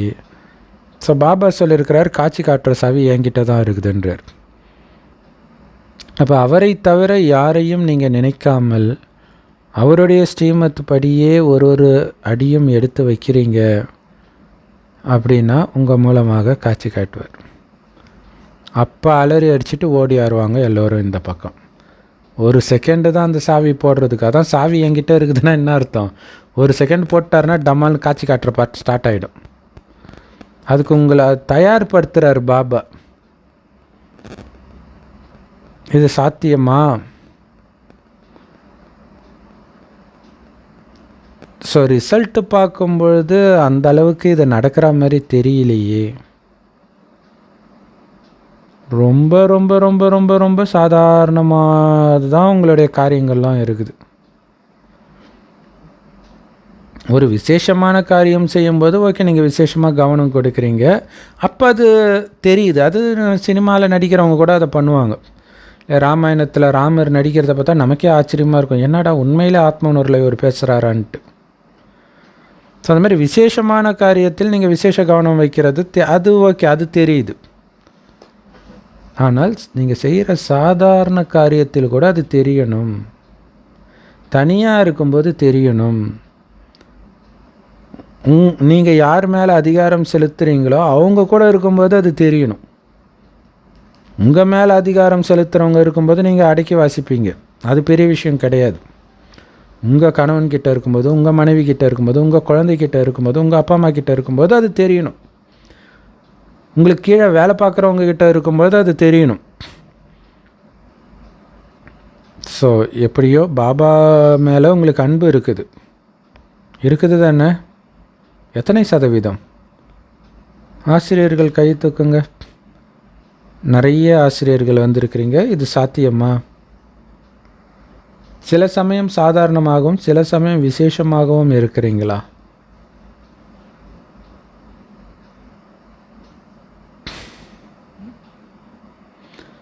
ஸோ ஒரு காரியம், எந்த காரியம் நீங்கள் செய்யும் பொழுதும் உங்கள் வாயிலிருந்து வரக்கூடிய ஒவ்வொரு வார்த்தையும், அதாவது உங்களுடைய மொழி, அது அலௌகிகமாக இருக்கணும், சாதாரணமாக இருக்கக்கூடாது. அது ரொம்ப முக்கியம். ஆக்சுவலாக எங்கள் வீட்டுக்கு பக்கத்தில் ஒரு எஸ்ஐ இருந்தார். அவர் கூட பேசும்பொழுது எனக்கு ஆச்சரியமாக இருக்கும், அசிங்கமாக இருக்கும். ஏன்னா அவ்வளோ சாஃப்டாக பேசுவார். என்னடா அது, ஏன்னா ஜென்ரலாக போலீஸ்னால் ஒரு மாதிரி பேசுவாங்க, அப்படி ஒரு அபிப்பிராயம் இருக்கும் இல்லையா? அவர் அளவுக்கு கூட நம்மளால் சாஃப்டாக பேச முடியலையா அப்படின்னு அசிங்கமாக இருக்கும். இப்போ நம்ம எப்படி இருக்கணும் யோசிச்சு பாருங்க. அதே மாதிரி இப்போ தற்கொலை பண்ணிக்கிட்டார் இல்லையா ஒரு டிஎஸ்பி, அவர் பேர் மறந்து போச்சு, ஆன்மீகத்துலேயும் ரொம்ப ஆர்வம் கொண்டவர். அவர் பேசுன அந்த ஆடியோலாம் கூட ரிலீஸ் ஆயிடுச்சு. அதை பார்க்கும்போது நமக்கு ஆச்சரியமாச்சு, இவ்வளோ சாஃப்டாக ஒரு மனுஷன் இருக்கிறாரு அப்படின்ட்டு. அப்போ நம்ம தினம் தினம் யூஸ் பண்ணுற மொழி எப்படி இருக்குதுன்னு யோசிங்க இல்லையா? ரொம்ப, ஏன்னா உங்கள் கூட இருக்கிறவங்க தான் சர்டிஃபிகேட் கொடுக்க போகிறாங்க. உங்கள் தொடர்பில் வரவங்க, உங்கள் ஆஃபீஸில் வேலை செஞ்சவங்க எல்லாம், நீங்கள் உங்கள் வீட்டுக்கு வர மளிகை கடைக்கு போகிறவங்க, எங்கெங்கெல்லாம் நீங்கள் போகிறீங்களோ அத்தனை பேரும் சர்டிஃபிகேட் கொடுக்கணும். ரொம்ப முக்கியமானது. யோசிச்சுப்பாங்க, ஒரு மயில்சாமின்னு ஒரு நடிகர் இறந்தார். அவங்க தெருவில் இருக்கிற எல்லாரையும் கேட்குறாங்க, ஐயோ அவர் தங்கமான மனுஷர்ப்பா. அப்போ அவருக்கே அப்படின்னா நாராயணன் ஆகிறதுனா எத்தனை பேருடைய கருத்து கேட்டு நீங்கள் நாராயணன் ஆவீங்கன்னு யோசிச்சு பாருங்கள். அதை பாபா டைரெக்டாக சொல்ல மாட்டுறாரு, இது ஒரு ஓட்டு இருக்குது, ஆனால் ஆசீர்வாதம் முக்கியம்னு மட்டும் சொல்கிறாரு. ஒரு விதத்தில் அதுவுமே மக்களாட்சி தான், மக்களால் தேர்ந்தெடுக்கப்படுறது தான், உங்களுடைய குணத்தை வைத்து. ஸோ உங்களுடைய காட்சி கிடைக்கிறத வச்சு தான் யோசிச்சு பாருங்கள். உலகத்தில் உள்ள அத்தனை பேரையும் நீங்கள் பார்க்க போகிறது கிடையாது, ஆனால் ஒரே இடத்துல இருந்துட்டு உலகத்தில் உள்ள அத்தனை பேருக்கும் உங்களுடைய காட்சியை காட்ட முடியும். பிரம்மா பாபா காட்சி காட்சதில் நிறைய பேருக்கு அந்த காட்சியைத்தான் பாபா காட்ட சொல்கிறார் உங்களுடைய ஒவ்வொரு நடத்தையின் மூலமாக. அப்போ அது தனியாக தெரியணுன்றார். நீங்கள் பார்த்தீங்கன்னா அந்த ராகவேந்திரா படத்தில் எல்லாம் பார்த்தீங்கன்னா, நிறைய படங்களில், சாமி படங்களில் பார்த்தீங்கன்னா அவங்க பேசுகிற விதமே வித்தியாசமாக இருக்கும். ஒரு சாதாரண மனிதன் பேசுகிற மாதிரி இருக்காது. அப்போ நம்மளுடைய இயல்பாகவே அந்த குணம் அப்படி தானே இருக்கணும், அதை விட இல்லை சாஃப்டாக இருக்கணும். அற்புதமான முரளி. ஸோ பாப்தாதா குழந்தைங்க மேலே இவ்வளோ உயர்வான நம்பிக்கை வச்சிருக்கிறார். அப்படி மட்டும் பண்ணிடுங்க, அப்பாவுடைய பிரத்யக்ஷம் கண்டிப்பாக நடந்துடும்ன்ற. அதுக்கு தான் வெயிட்டிங். நமக்கு அப்படியே என்னடா இப்படி பண்ணலாம் அப்படி பண்ணலாம். இப்போ கும்பமேளாவில் இருக்கிறாங்க, நம்ம கூட சொல்லியிருப்போம், அந்த மோனாலிசான்ற ஒரு சகோதரி ஃபேமஸ் ஆகிட்டாங்க கும்பமேளாவில். அவங்களுக்கு அந்த பாசி மணியெல்லாம் வாங்கிட்டு காசெல்லாம் கொடுத்துட்டு, கொஞ்சம் இந்த ஞானத்தை நீயே சொல்லுமா, எல்லா டிவிக்காரங்களும் வந்து எடுப்பாங்க அப்படின்னு சொல்கிறோம். அப்படின்னு தான் உடனே பிரத்யக்ஷம் ஆகிடும். ஆனால் பாபா குழந்தைங்க அப்படி மாறிட்டாங்களா? மாறிட்டா பிரத்யக்ஷம் பண்ணுறது பாபா பார்த்துக்குவார். ஆனால் இவங்க என்ன நினச்சிக்கிறாங்க, அது பாபா பார்த்துக்குவாருன்ட்டு கவனம் விட்டுடுறாங்க, சேவை செய்யறதுல அலட்சியமாக. அது அப்படி கிடையாது, உங்கள் குணத்தை மாற்றணும். அப்போ பாபா பிரத்யக்ஷம் ஆவாருன்ற. அப்படி இல்லை அலட்சியமாக இருக்கிறாங்கன்னா அவங்க ஒரு டைமில் வெளியேற்றப்பட, திடீர்னு ஸ்ட்ரிக்ட் ஆகிடும் ரூல்ஸுன்றார். இப்போ நம்ம பார்க்குறோம், ஏன் இப்போ இவ்வளோ தப்பு பண்ணுறாங்க, இவங்களாம் ஏன் உள்ளே இருக்காங்க, திடீர்னு வெளியேற்றப்படுவாங்க. அப்போ தான் பாபா பிரத்யக்ஷமும் ஆவார். ஸோ உங்களுடைய காரியம், நடத்தை, முகம் தானாகவே அப்பாவை வெளிப்படுத்தும். அப்படி நீங்கள் மாறிட்டீங்கன்னா, இல்லை உங்கள் முகத்தில் பாபா வெளிப்படுவார், உங்கள் காரியத்தில் பாபா வெளிப்படுவார், உங்கள் நடத்தையில் பாபா வெளிப்படுவார். இல்லை என்னை கண்டவன் பிதாவை கண்டான்றது கடைசியில் நம்ம மூலம் வெளிப்படுறதுடைய நினைவாக அங்கே இயேசு சொல்கிற மாதிரி வெளிப்பட்டு. உங்களுடைய சொற்பொழிவில் வெளிப்பட மாட்டார் இல்லையா, நீங்கள் பண்ணுற வாத விவாத திறமையில் வெளிப்பட மாட்டார், ஆனால் உங்கள் முகத்தில் வெளிப்படுவார் என்றார். இதுதான் ரொம்ப முக்கியமானது. ஏன்னா சொற்பொழிவில் நீங்கள் ஒரு அம்பு தான் விடுறீங்க, ஆனால் இப்படி ஞானத்தை பேசுகிற அளவுக்கு உங்களை ஆக்குனது யாருன்றதை வெளிப்படுத்தணும். நீங்கள் விடுற அம்பு அப்படி இருக்கணும். அப்போ அந்த பேசுகிற விதத்தில் அது தெரியணும். யோசிச்சு பாருங்களா, கிறிஸ்தவ போதகர்கள் பேசும் பொழுது கர்த்தராகிய இயேசு கிறிஸ்து அது ஒரு டோன் வச்சிருக்கிறாங்க. முஸ்லீம்கள் பேசும்போது அவன் இவன்ட்டு யாரையோ திட்டுற மாதிரியே இருக்கும், அல்லாவை பற்றி அப்படி பேசுகிறாங்க. ஸோ அப்போ நம்மளுடைய இது அதே மாதிரி இந்துக்களும் பேசும்போது அது ஒரு மாதிரி இருக்குது ஒன்றும். ஆனால் நம்ம பேசுகிறது சாதாரண மனிதர்கள் பயன்படுத்துகிற பாஷை, ஆனால் அதில் ராயல் தன்மை இருக்கணும். அது சொல்லணும் நீங்கள் கடவுளுடைய குழந்தைன்ட்டு. யார் உங்களை அப்படி ஆக்கி இருக்கிறாருன்றத அந்த ஒரு அம்பு சொல்லணுன்ற. நீங்கள் விடுறது ஒரு அம்பு, ஞானத்தை சொல்கிறீங்க, ஆனால் அந்த அம்பில் யோக பலம் இருக்கணும்னு பாபா சொல்கிறார் இல்லையா, அது உங்கள் குணத்தில் தெரியும், பேசுகிற விதத்தில் தெரியும். ஸோ இதை லட்சியமாக வைத்து நீங்கள் சொற்பொழிவாற்றணும். பேச்சு திறமையில் தெரியாது இல்லையா, அந்த பேச்சு திறமையோடு சேர்ந்து புத்திசாலித்தனமும் தேவை, அதுவும் பாபா சொல்கிறார். ஆனால் அதோடு சேர்ந்து பாபாவை வெளிப்படுத்துகிற மாதிரி உங்கள் முகமும் கண்களும் அந்த இனிமைத்தன்மையும் அந்த பரிசுத்தமும் இருக்குதா, அப்போ தானாகவே உங்களை தேடி வருவாங்கன்றார். அவங்களே கேட்பாங்க, யாருங்க உங்களை இப்படி ஆக்குனது, எனக்கும் இந்த மாதிரி ஆகணும்னு ஆசையாக இருக்குதுங்கன்னு சொல்லுவாங்க. ஒரு அன்னை தெரசா உலகத்தில் இருந்து எல்லாம் பார்க்க போனாங்கல்ல, ஆனால் அது அவங்க செய்த செயல் தெய்வீகமாக இருந்தது, பார்க்க போகிறாங்க. அவங்களுடைய வார்த்தையில் அகங்காரம் அதெல்லாம் இருக்காது. அந்த வெளிநாட்டில் அவங்களுக்கு ஏதோ ஒரு அவார்டு கொடுக்குறாங்க, அவங்க சொல்கிறாங்க எனக்கு அவார்டாக வேண்டாங்க, காசாக கொடுங்க, இந்தியாவில் நிறைய ஏழை குழந்தைங்க இருக்கிறாங்க, அவங்களுக்கு உதவும். பாருங்கள், இந்தியா அவங்க நாடு கூட கிடையாது.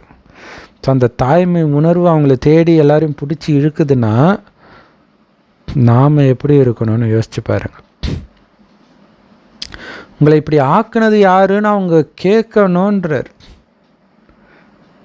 ஸோ படைப்பவரை வெளிப்படுத்தணுன்றார் இல்லையா. ஒரு பக்காவான கார் வா எந்த கம்பெனியாக இதை தயாரிச்சுது, இப்போ தோணுதில்ல, நிறைய பேர் வீடியோ போடுறாங்க, தானாக கார் ஓடுது, கூகுள் ஓட்டுதுன்ட்டு அந்த டெஸ்லா கார் எலான் மஸ்க் கண்டுபிடிச்சது. அப்போ அந்த காரை பார்க்கும்போது அப்படியே பின்னாடி உட்காந்துட்ருக்குறாங்க சிரிச்சுக்கிட்டு, அது ஸ்டேரிங் வீல் அப்படியே ஆளை வச்சு ஓட்டுற மாதிரியே நவுறுது. அப்படியே ஆள் கிராஸ் பண்ண வந்தால் நிற்கிது வண்டி. இந்தியாவுக்குள்ளே ஓட்டுறாங்கன்னு நினைக்கிறேன், ஏன்னா அதை பார்த்தா இந்தியா மாதிரி தான் இருந்தது. அப்போ அதை பார்த்த உடனே யாரா இதை கண்டுபிடிச்சான்னு நமக்கு தோணுதா இல்லையா. அந்த படைப்பை வைத்து அதை படைத்தவரை நம்ம உயர்வாக நினைக்கிறோமா இல்லையா. அப்போ அவர் மார்ஸுக்கு ஏவுகணையை அனுப்புகிற, அது என்னது ஏதோ ஸ்பேஸ் கிராஃப்ட் அனுப்புகிறாரு அப்படின்னா அவரால் கண்டிப்பாக முடியும்ப்பா, இதை பண்ணுறாருன்னா அதையும் பண்ணுருவார். அவர் சொல்கிற எல்லாத்தையும் இப்போ நம்ப ஆரம்பிச்சிட்டாங்க, அவர் பண்ணிவிடுவார்ப்பா. அதேமாரி எண்ணத்தினாலே இன்னொருத்தர் நினைக்கிறதுன்றதை விட எண்ணத்தினாலே டிவி ஆன் பண்ணுறது, ஃபேனை ஆன் பண்ணுறது, அந்த மாதிரி ஒரு சிப்பை மட்டும் பொருத்தி ஏதோ பண்ணுறதா அவர் சொல்லியிருக்கிறார். கண்டிப்பாக பண்ணிடுவார் அப்படின்னு நமக்கு நம்பிக்கை வருது. ஏன்? அவருடைய இதுக்கு முன்னாடி வந்த படைப்புகள் அப்படி இருக்குது. ஸோ இந்த வருஷம் என்ன பண்ணுவீங்க? அப்போ பாருங்கள், அந்த மாதிரி அதான் சொல்கிறார், சாம்பிளாக இருக்கணும் நீங்கள் அப்படின்னு பாபா சொல்கிறார். உண்மைதாங்க பிரதர். இது வந்து நம்மளுடைய உள் உணர்வில் தன்னை பற்றியும் சரி, நாடகத்தை பற்றியும் சரி, மற்றவர்களை பற்றியும் சரி, சுபமான எண்ணங்கள் எப்போ இருக்குதோ அப்போ வந்து அந்த வார்த்தையில் வெளிப்படுங்க பிரதர். ஒருத்தவங்கள்ட்ட நம்ம பேசுகிறோம் அப்படின்னா, ஒரு தொடர்பில் ஏதோ ஒரு காரியத்துக்காக நம்ம பேசுகிறோம் அப்படின்னா, அவங்க எப்படிப்பட்டவங்களாக இருந்தாலும் அவங்கக்கிட்ட பேசும்போது, இன்ட்ராக்ஷன் பண்ணும்போது அவங்கள பற்றின சுப எண்ணம் இருக்கும் பொழுது தான் அது அவங்களுக்கு போய் ரீச் ஆகும். நம்ம வந்து மனசுக்குள்ளே அவங்கள பற்றி ஒன்று நினச்சிக்கிட்டு வெளியில் சிரித்து சிரித்து பாபா சொல்வார் இல்லையா, டச் ஆகும் அப்படின்னு. அப்போ அந்த மாதிரி வந்து நம்ம யார் கூட வேணாலும் பேசுகிறதுக்கான வாய்ப்புகள் இருந்துக்கிட்டு தான் இருக்கும் கடைசி வரைக்கும். ஏன்னா நம்ம பாபாவை வெளிப்படுத்துகிறோம் அப்படின்னா கண்டிப்பாக எல்லாருக்கிட்டையும் நம்ம பேசுவோம், சொல்லுவோம். அப்படிங்கிறப்போ எல்லார் மீதும் அந்த சுபபாவனை இருக்கணும். இவங்க எனக்கு அதனால தான் பாபா சொல்கிறார், உங்களுக்கு பிடிச்சவங்க, பிடிக்காதவங்க, இவங்கள வெறுக்கிறேன், நான் இவங்கள விரும்புகிறேன் அப்படிங்கிற தாட்டுக்கே போகாதீங்கிறார். ஏன்னா அந்த தாட்டுக்கு நம்ம போகலை அப்படிங்கும்போது தான் எல்லார் மீதும் சுபபாவனை நமக்கு வரும், எல்லார் மீதும் கருணை நமக்கு வரும். அந்த கருணை தான் வந்து பார்த்திங்கன்னா, அவங்க என்ன தப்பு பண்ணியிருந்தாலும் அதை வந்து நம்ம குறையாக அதை பார்க்காம அதை மாற்றம் செய்யக்கூடிய மருத்துவராக இருந்தால் அதை நிவர்த்தி பண்ண முடியும். இப்போது பாபா பாருங்கள் எப்படி இருக்கிறார் அப்படின்னா, ஒரு சிஸ்டர் என்கிட்ட கேட்டிருந்தாங்க பிரதர். என்ன கேட்டிருந்தாங்கன்னா, பாபா யார் குறையும் பார்க்காதீங்கிறாரு, ஆனால் அவர் ஒரு அவ்யக்தவாணியில் பார்த்திங்கன்னா, நான் இங்கே இருந்தேன், இந்த குழந்தைங்கிட்ட இந்த குறை இருந்துச்சு, நான் அங்கே இருந்தேன், அப்போ அந்த குழந்தைங்கள்ட்ட அந்த குறை இருந்துச்சு அப்படிங்கிறாரு. அப்போ அவரும் தானே குறை பார்க்குறாரு அப்படின்னு கேட்டிருந்தாங்க. அதாவது என்னென்னா, பாபாவுக்கு பார்க்குற குறை அப்படின்னு பார்க்கும்பொழுது அவர் எப்படி பார்க்குறார், அந்த பார்க்குற விதம்னு ஒன்று இருக்குது. இப்போது அவர் எப்படி பார்க்குறாருன்னா, இப்போது நம்மளுக்கு ஒரு 5 குழந்தைங்க இருக்கிறாங்கன்னு வச்சுக்கோங்களேன். அதில் முதல் குழந்தை நல்லா அப்பா அம்மா சொல்கிறத கேட்டுட்டு சூப்பராக பக்காவாக இருக்குதுன்னு வச்சுக்கோங்களேன். அந்த குழந்தைய அப்பா அம்மா கவலையே பட மாட்டாங்க. ஏன்னா அந்த அப்பா அம்மாவுக்கு தெரியும் இந்த குழந்தை பழச்சிக்கும். நான் இல்லைன்னாலும் அந்த குழந்தை வந்து எந்த இடத்துல எப்படி பிஹேவ் பண்ணணுமோ, அதுக்கு என்ன பிரச்சனை வந்தாலும் அதை தாங்கிக்கக்கூடிய வலிமை இருக்குது அப்படின்ட்டு அந்த குழந்தைய பற்றி அப்பா அம்மா கவலைப்பட மாட்டாங்க. அதனால் அன்பு இல்லைன்னு கிடையாது. அந்த குழந்தை சொந்த காலில் நிற்க முடியும் அப்படிங்கிற நம்பிக்கை இருக்கும். இப்போ உதாரணத்துக்கு 5வது குழந்தை இருக்குதுன்னு வச்சுக்கோங்க. அந்த குழந்தை கொஞ்சம் தப்பு பண்ணிக்கிட்டே இருக்குது, நிறைய குறை இருக்குது. அப்போ அந்த அப்பா அம்மாவுக்கு என்ன தோணும் அப்படின்னா, அந்த அப்பா அம்மாவுக்கும் அந்த குழந்தை மேலே ஒரு அதிகப்படியான கருணை இருக்கும், ஒரு அன்பு அதிகமாகவே இருக்கும், ஒரு படி ஸ்டெப்பு. ஏன் அப்படின்னா, இப்போ இந்த குழந்தைய நான் தூக்கி வேற எங்கேயாவது நான் இல்லை அப்படின்னா வேறு இடத்துல நான் விட்டேன்னாலும் கூட அது மாட்டிக்கும், அந்த கவலை பாபாவுக்கு இருக்குது. அதே மாதிரி தான் இப்போ இத்தனை கோடி ஆத்மாக்கள் இருக்கிறாங்க. இப்போ பாபா குழந்தைங்களே இத்தனை பேர் இருந்தாலும் பாபா பார்க்குறது அந்த விதத்தில் பார்க்குறாரு. எப்படி பார்க்குறாருன்னா, அந்த குழந்தையோடைய குறை வந்து சரி பண்ணணும் அப்படிங்கிறதுக்காக பார்க்குற பார்வை. ஆனால் நம்ம எப்படி பார்க்குறோம் அப்படின்னா, அந்த ஒருத்தவங்கள்ட்ட நம்ம குறைய பார்த்துட்டோன்னா அந்த குறைய சரி பண்ணுறோம் அப்படிங்கிறத விட அந்த குறைய பெருசாக்கி மற்றவங்கள்ட்ட அந்த குறைய சொல்லி, அதாவது எப்படி சொல்கிறது அப்படின்னா, ஒரு எதிரியாகவே பார்க்குற அளவுக்கு, அதாவது நம்ம மட்டும் எதிரியாக பார்க்கல, யார்கிட்டலாம் சொல்கிறோமோ அவங்கக்கிட்டமே ஒரு கெட்ட பார்வையை நம்ம உண்டாக்கிட்டு வந்துடுறோம். ஆனால் பாபா அப்படி பார்க்குறதில்ல. இப்போ எப்படி நம்ம குழந்தைகிட்ட ஒரு குழந்தை சூட்டியாக இருக்குது பொழைச்சிக்குன்னு எதிர்பார்க்குறோம், இன்னொரு குழந்தை வந்து குறையாக இருக்குன்னு நம்ம எப்படி நினைப்போம்? இந்த குழந்தைய பற்றி மற்றவங்கள்ட்ட நம்ம பேச மாட்டோம். ஐயோ இந்த குழந்தை இப்படி இருக்குதே, எப்படியாவது மாறணும் அப்படின்னு எவ்வளோ எஃபர்ட் போட முடியுமோ அவ்வளோ எஃபர்ட்டை அந்த அப்பா அம்மா போடுவாங்க அந்த குறையுள்ள குழந்தைக்கு. ஆனால் நல்லா இருக்க குழந்தைக்கு போட மாட்டாங்க. இதுதான் பாபாவும் பண்ணுறாரு. ஒரு தடவையும் ஒரு குழந்தையும் பார்த்து செக் பண்ணுறாரு அப்படின்னா எதுக்காக செக் பண்ணுறாரு அப்படின்னா அந்த குழந்தைக்கு என்ன தேவையோ அதை நிரப்பிக்கிட்டே இருக்கிறார். அதுக்கு தான் பார்க்கறது. இந்த குழந்தைகிட்ட இதை பார்த்தேன், அந்த குழந்தைகிட்ட அதை பார்த்தேன், இன்னொன்று முன்னேறத்துக்கான அப்போ அதை பார்த்து பார்த்து தான் நம்மளுக்கு அட்வைஸே கொடுக்குறாரு. இப்போ அவ்யக்தவாணி எல்லாமே வந்து பார்த்தீங்கன்னா பாபா சூட்சும வதனத்தில் போய் குழந்தைங்க கிட்ட எவ்வளோ விஷயங்கள் நல்லது இருக்குது கெட்டது இருக்குதுன்னு அவர் பிரித்து பார்த்து அதில் வந்து குழந்தைங்கள்ட்ட இன்னும் என்ன மாற்றத்தை ஏற்படுத்தலாம் இன்னும். ஏன்னா இப்போ அடுத்தது சத்தியுகம்ங்கிறது பாபா நம்ம கூட வரப்போகிறது கிடையாது. ஆனால் அங்கே தனியாக தான் நம்ம இருந்து ஆட்சி பண்ண போகிறோம். ஸோ அங்கே வலுவாக நிற்கிறதுக்கு இங்கே வந்து எல்லா விஷயங்களையுமே நமக்கு கற்றுக் கொடுக்குறாரு. இப்போ வந்து பார்த்திங்கன்னா எல்லா குழந்தைங்களுக்கும் ஒரே மாதிரியான எஜுகேஷன் எல்லா குழந்தைங்களையுமே பார்க்குறாரு. ஒரு கடைசி குழந்தை கூட ஃபஸ்ட்டு வரணும்னு தான் அவர் எதிர்பார்க்குறாரு. ஏன்னா அவருக்கு நம்ம எல்லாருமே பிராமண பரிவாரத்தில் எல்லாருமே குறை நிறைகள் இருக்கிறாங்க. ஆனால் ஒரு குழந்தைய கூட பாபா வந்து விட்டு வைக்கிறது கிடையாது. எல்லா குழந்தைங்களுமே ஃபஸ்ட்டு வரணும்னு தான் ஆசைப்படும். ஒரு அப்பா அம்மா அப்படி தான் நினைப்பாங்க. 10 குழந்தைங்க இருந்தாலும் சரி 15 குழந்தைங்க இருந்தாலும் சரி அப்பா அம்மாவோட நினைப்பு எப்படி இருக்குன்னா எல்லா குழந்தையுமே ஃபஸ்ட்டில் வரணும்னு தான் நினைப்பாங்க. இவங்கள ஃபஸ்ட்டு வரணும், இல்லை இவங்கள லாஸ்ட்டில் கொண்டு வரணும், இல்லை இவங்கள ஃபஸ்ட்டு வரணும், அந்த மாதிரி ரீசனே கிடையாது. அந்த மாதிரி எண்ணமே இருக்காது நல்ல ஒரு அப்பா அம்மாவுக்கு. அதே தான் பாபாவும் நம்மளை பார்க்குறாரு. அந்த மாதிரி தான் அந்த பார்வையோடு தான் எல்லாருமே நம்மளும் முதல்ல பார்க்கணும். பாபா சொல்லுவார், பாபா எப்படியோ நீங்களும் அதே ஃபாலோ பண்ணுங்க அப்படிங்கிற. பாபா எப்படி பார்க்குறாரு இதே மாதிரி தான் நம்மளும் பார்க்கணும். ஒருத்தவங்கள்ட்ட ஒரு குறை இருந்துச்சுன்னா அதுக்கான காரணம் நம்ம கண்டுபிடிச்சி அதுக்கான சக்தியை நம்ம கொடுக்கணும். இல்லை முடிஞ்சால் அவங்களுக்கு அட்வைஸ் பண்ண முடியும். அவங்க கேட்குற மாதிரி நிலைமையில் இருந்தாங்கன்னா கொஞ்சம் பார்த்து நிதானமாக சொல்லலாம். அப்படி அவங்க கேட்குற நிலைமை இல்லைன்னா சக்தி கொடுத்துக்கலாம் அவங்களுக்கு. ஏன்னா சில பேருக்கு வந்து அட்வைஸ் பண்ணால் பிடிக்காது இல்லையா? ஸோ அதனால் வந்து இப்போ பாபா கூட பாருங்களேன், அவ்யக்தவாணியில் இப்போ உங்ககிட்ட அந்த குறை இருக்குது அப்படிங்கிறத எப்படியெல்லாம் சுற்றி டேரெக்டாக சொல்கிறதே கிடையாது. அவர் சுற்றி தான் மெதுவாக அப்படியே நம்ம பண்ணது தப்பு தானோ அப்படிங்கிற ஃபீல் பண்ணுற அளவுக்கு எடுத்துகிட்டு வர்றார். முதல்ல தடவி கொடுத்து குழந்தை நீ இப்படி அப்படி அப்படின்னு சொல்லி தான் அதுக்கப்புறமேல தான் அந்த குறையவே சொல்கிறார். இதே தான் நம்மளும் ஃபாலோ பண்ணிக்கணும். Correct sister. அது பாபா சொல்லியிருப்பார், உங்கள் வீட்டில் ஒருத்தருக்கு குறை இருந்தால் யார்கிட்டையும் சொல்ல மாட்டீங்கள்ல, அப்போ ஏன் பாபா குழந்தைகளுக்குள்ளே இருக்கக்கூடிய குறையை மட்டும் மற்றவர்கள்கிட்ட ஊதி பெருசாக்குறீங்க? அப்போ நீங்கள் உங்கள் குடும்பமாக நினைக்கலை அப்படின்னு சொல்கிறார். ஸோ இது ரொம்ப முக்கியமான விஷயம். அது பாபா குழந்தைங்களுக்குள்ளேயே கூட அது சொல்லக்கூடாது, அஞ்ஞானிகள்கிட்ட சொல்லவே கூடாது. ஏன்னா நம்ம குடும்பமானத்தை நம்மளே வாங்கிக்கிற மாதிரி அது. ஸோ அதில் கவனம் கொடுக்கணும். ஸோ அப்போ குடும்பம்னு நினைத்தால் மட்டுமே இது வரும். ஏன்னா ரொம்ப தமப்பிரதானமானவங்க நம்ம. அதனால் மற்றவர்களை விட நம்மக்கிட்ட குறை அதிகமாக தான் இருக்கும் பாபா குழந்தைங்க கிட்ட. கண்டிப்பாங்க பிரதர், அதையும் புரிஞ்சுக்கணும். பாபா ஒரு அவ்யக்த மொழியில் சொல்லியிருப்பாரு, நீங்கள் தாயாயிடுங்க அப்படின்னு சொல்லுவார் ஒரு அவ்யக்த மொழியில். உண்மையில சூப்பர் ப்ராக்டிஸுங்க பிரதர். ஏன்னா ஒரு தாயால் மட்டும்தான் ஒரு குழந்தைய அரவணைக்கவும் தெரியும், அன்பு காட்டவும் தெரியும், அதை திருத்தறதுக்கும் அந்த அந்த அந்த தாய்க்கு தெரியும். ஸோ வந்து பிராமண பரிவாரத்தில் வரக்கூடிய சமஸ்கார மோதல்கள் நம்மக்கிட்ட வருது.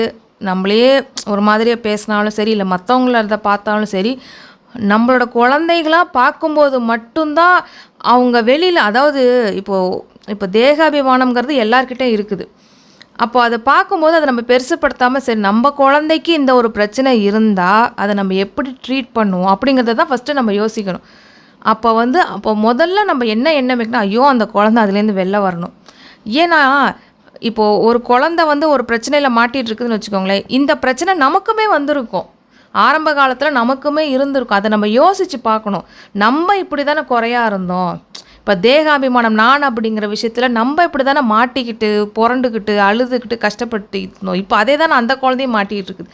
ஸோ முடிஞ்ச அளவுக்கு முக்கியமாக அந்த அடிப்பட்டவங்களுக்கு நல்லாவே தோணும், நம்ம இப்படி தானே இருந்தோம், ஸோ நான் வெளில வரேன், ஸோ நம்ம வெளில வந்த மாதிரி அந்த குழந்தையும் வெளில வரணும் அப்படிங்கிற எண்ணம் முதல்ல வைக்கணும். அதை விட்டுட்டு அந்த குழந்தை இப்படி பண்ணுது அப்படி பண்ணுது, அது தேவையே இல்லை நமக்கு முதல்ல.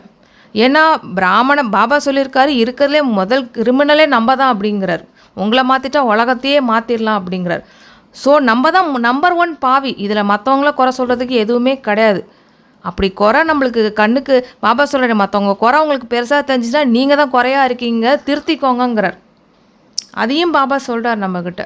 ஸோ இங்கே வந்து நம்ம வந்து மூத்த சகோதரர் ஆயிடணும் இந்த இடத்துல. நீங்கள் வந்து வயசில் சின்னவங்களாக இருக்கலாம், இல்லை வந்து இப்போ சென்டர்னு எடுக்கும்போது கடைசி ஸ்டேஜில் பதவியில் கூட இருக்கலாம். ஆனால் நம்மளோட ஆத்மா மூத்த ஆத்மா. அதை ஞாபகம் வச்சுக்கிட்டோம் அப்படின்னா எல்லா குழந்தைங்களையும் மன்னிக்க தோணும். முதல்ல இந்த மாதிரி எண்ணங்களை வைக்கும்போது, குழந்தையாக பார்க்கும்போது முதல்ல அந்த குழந்தைய தப்பு பண்ணுறதை மன்னிக்க தோணும். ஏன்னா ஒரு தாயால் மட்டும்தான் அந்த குழந்தை என்ன தப்பா பண்ணாலும் மன்னிக்கணுங்கிற ஃபீல் வரும். அந்த இடத்துல சகோதர ஆத்மாவை பண்ணால் கூட கோவம் தான் வரும் நமக்கு. தாயாக பார்க்கும்போது மட்டும்தான் அந்த குழந்தை பண்ணுற தப்பை மன்னிக்கவும் தோணும். அதுக்கு மேலே சுபபாவனையும் அப்போ தான் வைக்க முடியும். ஆக்சுவலி பிரம்மா பாபா இப்படி தாங்க பிரதர் இருந்திருக்கிறாரு. ஒரு குழந்தைக்கும் காலைல 2 மணிலேருந்து எழுந்துச்சு எந்த குழந்தைக்கு சக்தி கம்மியாக இருக்குதோ கொடுத்துக்கிட்டே இருப்பாராம் அவர்.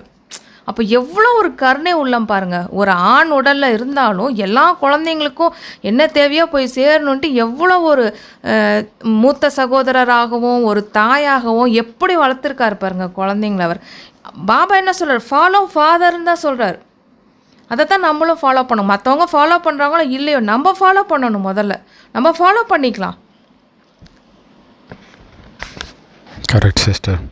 முக்கியமாக டெஸ்லாக்கார ஞாபகம் வச்சுக்கோங்க. ஏன்னா இந்த படைப்பவரை வெளிப்படுத்தணும் அப்படின்னு சொல்கிறார். இதுதான் முக்கியமான விஷயம். ஸோ டெஸ்லாக்காரை பார்க்கும்போது எலான் மாஸ்கோடைய மகிமை வர மாதிரி உங்களை பார்க்கும்போதெல்லாம் படைப்பவருடைய மகிமை வெளிப்படணும். ஸோ இந்த வருடம் என்ன பண்ணுவீங்க? இதில் இயேசு கிறிஸ்து அந்த கதையில் ஒரு முடவன் இருப்பான். சிஷ்யன் கேட்பான் இயேசுக்கிட்ட, இவர் முடவனாக பிறந்ததுக்கு இவர் செய்த பாவம் காரணமா, இவங்க அப்பா அம்மா செய்த பாவம் காரணமா? இயேசு சொல்ல 2 பேரும் காரணம் இல்லை, இறைவனுடைய மகிமை வெளிப்படும் பொருட்டே இப்படி நடந்ததுன்னு சொல்லிட்டு ஏஞ்சி நடடான்னு வேறு அவர் நடப்பார். ஸோ அந்த முடவர்கள் நாம தான் இல்லையா? மனதால் முடவர்களாக இருந்தவர்களை பறக்க வைக்கிறார். இதன் மூலம் பாபாவுடைய மகிமை வெளிப்படுது. ஸோ இந்த வருடம் என்ன பண்ணுவீங்க? தாதி கிராமத்தில் போய் சேவை செய்ய சொன்னாங்க. நீங்கள் தாராளமாக அதை பண்ணலாம். ஆனால் இந்த மாற்றத்தை பார்க்க விரும்புகிறார் பாபா இல்லையா? சாம்பிளாக இருக்கணும். பாபா வெளிப்படுத்துகிற மாதிரி இருக்கணும் உங்களுடைய நடத்தை. காட்சி கொடுக்கும் மூர்த்தியாக நீங்கள் இருக்கணும். தேவதைகளே வந்துட்டு போன மாதிரி இருக்கணும். ஸோ இந்த வருடம் ஒரே வருடத்தில் இதை செய்வது உங்களுக்கு சாத்தியமா? பாபா பாருங்க, இப்போது இந்த மாதிரி திறமைசாலியாக பேசுகிறவங்க நிறைய பேர் இருக்காங்க பிரதர். இப்போ யூடியூப் எடுத்துக்கிட்டாலும் கூட அவ்வளோ குழந்தைங்க பார்த்திங்கன்னா அவ்வளோ திறமையாக பேசுகிறாங்க. ஆனால் அப்போ அவங்களுக்கும் நம்மளுக்கும் டிஃப்ரென்ஷியேட்டு காட்டணும் அப்படின்னா நம்மளுடைய வார்த்தைகள் அவ்வளோ ஒரு பணிவாக இருக்கணும். அது ரொம்ப முக்கியம். ஏன்னா இங்கே நம்ம பாபா அடிக்கடி சொல்லுவாங்க, பேசுகிறதெல்லாம் பெரிய விஷயம் கிடையாது, அது எல்லாரும் தான் பேசுகிறாங்க. நீங்கள் குணத்தை வெளிப்படுத்துங்க, உங்களுடைய பேச்சிலே இந்த குணத்தை வெளிப்படுத்துங்க அப்படிம்பார். இப்போ அதை தான் நம்ம பண்ண வேண்டியதாக இருக்குது அதிகமாக. ஏன்னா இப்போ எல்லாரும் எல்லா விதத்துலையும் எல்லா இடத்துலையுமே திறமைசாலிகள் நிறைய பேர் இருக்கிறாங்க. ஆனால் இதில் ஒரு வித்தியாசத்தை பாபா நம்மக்கிட்ட காமிக்க சொல்கிறார். கடவுளோட குழந்தை எப்படி பேசுவாங்க, அந்த வார்த்தைகளில் எவ்வளோ ஒரு இனிமை இருக்கும், எவ்வளோ ஒரு அன்பு இருக்கும், எவ்வளோ ஒரு பணிவு இருக்கும். அதாங்க பிரதர், அந்த உள்ளுணர்வில் எடுத்துகிட்டு வந்துட்டோம் அப்படின்னாலே தானாக ஆட்டோமேட்டிக்காக யாரை பற்றியுமே நம்ம குறை சொல்ல வேண்டிய அவசியமே இருக்காது. அவ்வளோ ஒரு அதாவது என்ன சொல்லணுமோ சொல்லவும் செய்வோம். அதே சமயத்தில் அவங்களுக்கு என்ன தேவைப்படுதோ அதையும் கொடுக்கவும் செய்வோம். அந்த மாதிரியான நம்மளோட வார்த்தைகள் மாறி இருக்கும் நமக்கு. இப்போ ஒருத்தவங்க எப்படி சொல்கிறது அப்படின்னா, இப்போது நீங்கள் சொல்கிற மாதிரி இந்த கண்ணு தெரியாதவங்களாக இருக்கலாம், இல்லை நொண்டியாக இருக்கிறவங்க, ஏதோ யாராவது ஒருத்தவங்கள நம்ம பார்க்குறோம் அப்படின்னா அவங்கள்ட்ட கூட நம்மளுடைய வார்த்தைகள் எப்படி இருக்கணும், எப்படி இருக்கும் அப்படின்னா முதல்ல அவங்கள நம்ம பாராட்டுற மாதிரி தான் இருக்கும் ஃபஸ்ட்டு. அதுக்கப்புறமேல தான் அவங்களுக்கு சொல்லி, ஏன்னா எதுவுமே டக்குன்னு நம்ம சொல்லும்போது அவங்களுக்கு ஒரு மாதிரி மூஞ்சல் அடித்த மாதிரி ஆகிடும். நீங்கள் இந்த பாவத்தினால தான் இப்படி ஆயிட்டீங்க அப்படின்னு சொல்லிட்டோன்னு வச்சுக்கோங்களேன். ஏன்னா அவனே அந்த கண்ணு தெரியாமல் முட்டி முடமாகி இருக்கும்போது ஏகப்பட்ட கஷ்டத்தில் இருப்பான். அவனே அதுலேருந்து வெளில வரத்துக்கே டைம் எடுக்கும். அப்படிங்கிறப்போ டக்குன்னு நம்ம சொல்லும்போது அவனால் அதை ஏற்றுக்கவே முடியாது. முதல்ல அவன் நம்மளை மூஞ்சல் அடித்த மாதிரி பேசிட்டு போயிடுவான் அப்புறம். ஸோ முதல்ல அந்த ஆத்மாவை ஆறுதல் படுத்தணும். இதெல்லாம் நல்லதுக்கு தான் நடக்குது பாருங்க, உங்களுக்கு கண்ணு தெரியாதுல அப்படிங்கிறது ஒரு பெரிய விஷயம் கிடையாது, உங்களுக்கு பாக்கியம் இது. நீங்கள் முடவனாக இருக்கிறது ஒரு குறை கிடையாது, இது பாக்கியம் இது உங்களுக்கு. ஏன்னா கடைசி நேரத்தில் கலிகாலத்தில் இந்த மாதிரி இருக்கிறவங்க கடவுளுக்கு ரொம்ப பிடிச்சவங்க. அந்த மாதிரியெல்லாம் நம்ம எடுத்துகிட்டு வந்து பாபா ஞானத்தை கொடுக்கும்போது அதுக்கப்புறமேல யுக்தியாக இதனால தான் இப்படி நடக்குதுன்னு சொல்லும்போது அவங்க ஏற்றுப்பாங்க. டைரெக்டாக நம்ம சொன்னோம் அப்படின்னா அதான் என்னமோ சொல்லுவாங்களே, வெந்த புண்ணில் வேல் பாய்ச்சுற மாதிரி ஆகிடும். அப்புறம் சூப்பர் சிஸ்டர், சூப்பராக சொன்னீங்க, கரெக்டு. ஸோ ஒரு வருஷத்தில் இந்த மாற்றத்தை பார்க்க முடியுமா? அடுத்த சீசன் ஆரம்பிக்கும்போது இது தெரியணுன்றார். இந்த வித்தியாசம் எல்லா சென்டரில் இருந்தும் ஒரு மிகப்பெரிய மாற்றம் உருவாகி இருக்குன்ற சத்தம் வரணும் இல்லையா? இன்சார்ஜ் சிஸ்டர் சரியில்லைன்னா ஸ்டூடெண்ட் சொல்லணும்ப்பா, நம்ம சிஸ்டர் சூப்பராக மாறிட்டாங்கப்பா, வாய்ப்பே இல்லைப்பா, இப்போல்லாம் மாறிட்டாங்க அவங்க, அப்படி சொல்லணும். அதேமாதிரி ஒரு ஸ்டூடெண்ட்ஸ் இல்லைன்னா இன்சார்ஜே சொல்லணும், ஒரு நல்ல மாற்றம் இருக்குது அப்படின்னு சொல்லணும். பிறகு நீங்கள் பாட்டு பாடுவீங்க. என்ன பாட்டு பாடுவீங்க? பரிவர்த்தன் பரிவர்த்தன் பரிவர்த்தன், மாற்றம் மாற்றம் மாற்றம், என்ன ஒரு மாற்றமாகி இருக்குதுன்னு பாடுவீங்கன்றார். ஸோ சாதாரண வார்த்தைகள் இவ்வளோ பெரிய பாக்கியவான் முன்னாடி வர்றது நல்லா இல்லையே. நீங்கள் அடைய போகிற பாக்கியத்தின் முன்னாடி சாதாரண வார்த்தை வரலாமா? இவ்வளோ பெரிய அதாவது ஒரு பெரிய அரசியல் தலைவர் அவர் இன்னொரு எதிர்கட்சி தலைவரை வந்து தப்பாக பேசிட்டார். அவர் இறந்துட்டார். இறந்த பிறகு இன்னொருத்தர் பேசுகிறாரு. இருந்தாலும் அவ்வளோ பெரிய ஆள் வந்து இவ்வளோ கீழ்த்தரமாக நடந்திருக்க தேவையில்ல அப்படின்னு சொல்கிறார். ஸோ அப்போ என்னன்னா அவர் ஆக்சுவலாக அந்த கீழ்த்தரமாக பேசினவருக்கு ஆதரவாக தான் அவர் பேசுகிறாரு. இருந்தாலும் இப்படி ஒரு உயரத்தில் இருக்கிறவர் இவ்வளோ சில்லறத்தனமாக இதை நடந்திருக்க தேவையில்லைன்னு அவர் சொல்கிறார். அப்போ நம்ம வந்து எவ்வளோ பெரிய பாக்கியத்தை வச்சுக்கிட்டு சாதாரண வார்த்தை உங்கள் வாயிலிருந்து வர்றது நல்லா இருக்குதா? எப்படி சொல்கிறாரு பாருங்க, யோசிச்சு பாருங்க. அந்த முருகன் வந்து பேசும்பொழுது ஒரு கேவலமான வார்த்தை பேசினா நல்லா இருக்குமா? அது கேட்கும்போதே எப்படி இருக்குது? அப்படி இல்லை இருக்கணும். ஏன் அப்படி தவறான வார்த்தை சாதாரண வார்த்தை வருது தெரியுமா? ஒரே காரணம்தான், நான் என்ற உணர்வு. நான் என்ன நினைத்தாலும், நான் என்ன சொன்னாலும், நான் என்ன செய்தாலும் அது மட்டுமே சரி அப்படிங்கிற ஒரு பாவனையில் வர வார்த்தை தான் தப்பான வார்த்தையாக வந்து விழுது. நான் நான் நான் நான் நான் தான் அங்கே பிரச்சனையே. ஸோ இந்த நான்ன்ற உணர்வுனால தான் அகங்காரம் வருது, கோபம் வருது, எல்லாமே அவமானமும் வருது. அகங்காரம் வந்தால் அவமானம் வந்தே தீரும், கோபமும் வரும். தாழ்வு மனப்பான்மை அதன் கூடவே சேர்ந்து துக்கத்தை நம்ம தலையில ஏத்திக்கிற அந்த கண்டிப்பா வந்துருது. கண்டிப்பா ஒரு விஷயத்துல அதாவது நான் நீங்க ரெண்டு விதமா செயல்படுதுங்க பிரதர். ஒண்ணு நான் அகங்காரத்திலையும் போயிடுது, அதுக்கும் நான் தான் காரணம். இல்ல தாழ்வு மனப்பான்மை வந்து அலுவலத்துக்கும் இந்த நான் தான் காரணம். ஒண்ணு அதிகமா போனாலும் அப்படிங்க நம்மள துக்கத்துல போய் விழ வைக்கிறதும் இந்த நான் தான், அகங்காரத்துல ஆடுறதும் நான் தான். ஆனா துக்கத்துல விழ வைக்கிற நான் கூட பாபா நிறைய முரளியில சொல்லிட்டே இருக்கும்போது வெளில வந்துருவான். ஆனா அந்த அகங்காரத்துல ஆடுறோம் பாத்தீங்களா, நானு பாபா விட்டுட்டே வெளில போயிடுவோம். அந்த அளவுக்கு ரொம்ப மோசமானது இந்த அகங்காரத்தில் ஆடுற நான்கு பிரதர். இது கூட அடிபட்டாலும் கூட, அதாவது தாழ்வு மனப்பான்மையில் இருக்கோம், துக்கத்தை நம்ம எடுத்துக்கிட்டாலும் கூட பாபா நம்மளுக்கு ஹெல்ப் பண்ணிடுவார். ஆனால் பாபாவை விட்டே போகிறதுக்கு காரணம் வந்து பார்த்திங்கன்னா இந்த அகங்காரத்தில் வர நான். அது ரொம்ப டேஞ்சர். அது நம்ம அடிக்கடி நம்ம சோதனை பண்ணிக்கிட்டே இருக்கணும். இது என்கிட்ட இருக்குதா, நான் ஏதாவது தப்பு பண்ணுறேன்னா, இல்லை நான் அகங்காரத்தில். ஏன்னா நம்ம அதிகாரத்தில் இருக்கும்பொழுது, அகங்காரத்தில் இருக்கும்போது நம்ம என்ன தப்பு பண்ணுறோங்கிறதே தெரியாது. நம்ம தப்பு தான் பண்ணுறோங்கிறது யோசிக்கிறதுக்கு கூட புத்தி விடாது. அந்த அளவுக்கு போய் மாட்டி விட்டுரும். ஆனால் துக்கத்தில் இருக்கிறவங்க, அந்த நான்கிற துக்கத்தில் வருதாங்க பார்த்தீங்கன்னா, அது கூட ஓரளவுக்கு வெளில வந்துடுவாங்க முடிஞ்ச அளவுக்கு. இது ரொம்ப டேஞ்சர், இந்த நான் அப்படிங்கிற அகங்காரம். ஸோ பாபா சொல்கிறாரு, ரெண்டு பேரும் அவங்கவுங்க வேலையை பார்க்குறாங்க.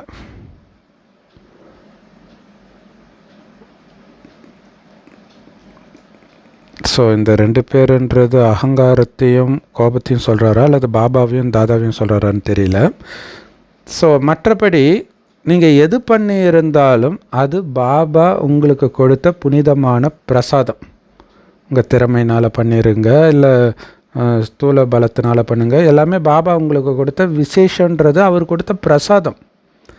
அப்போ எங்கேருந்து வந்தது இந்த நான்? கோயிலில் கொடுக்குற பிரசாதத்தை என்னதுன்னு யாராவது உரிமை கொண்டாட முடியுமா?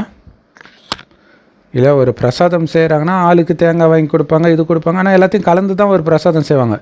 இது நான் தான், இது என்னதுன்னு சொல்ல முடியுமா? ஸோ உங்களுக்கு புத்தி இருக்குது, ஒரு திறமை இருக்குது, ஒரு விசேஷம் இருக்குதுன்னா அந்த விசேஷத்திற்கு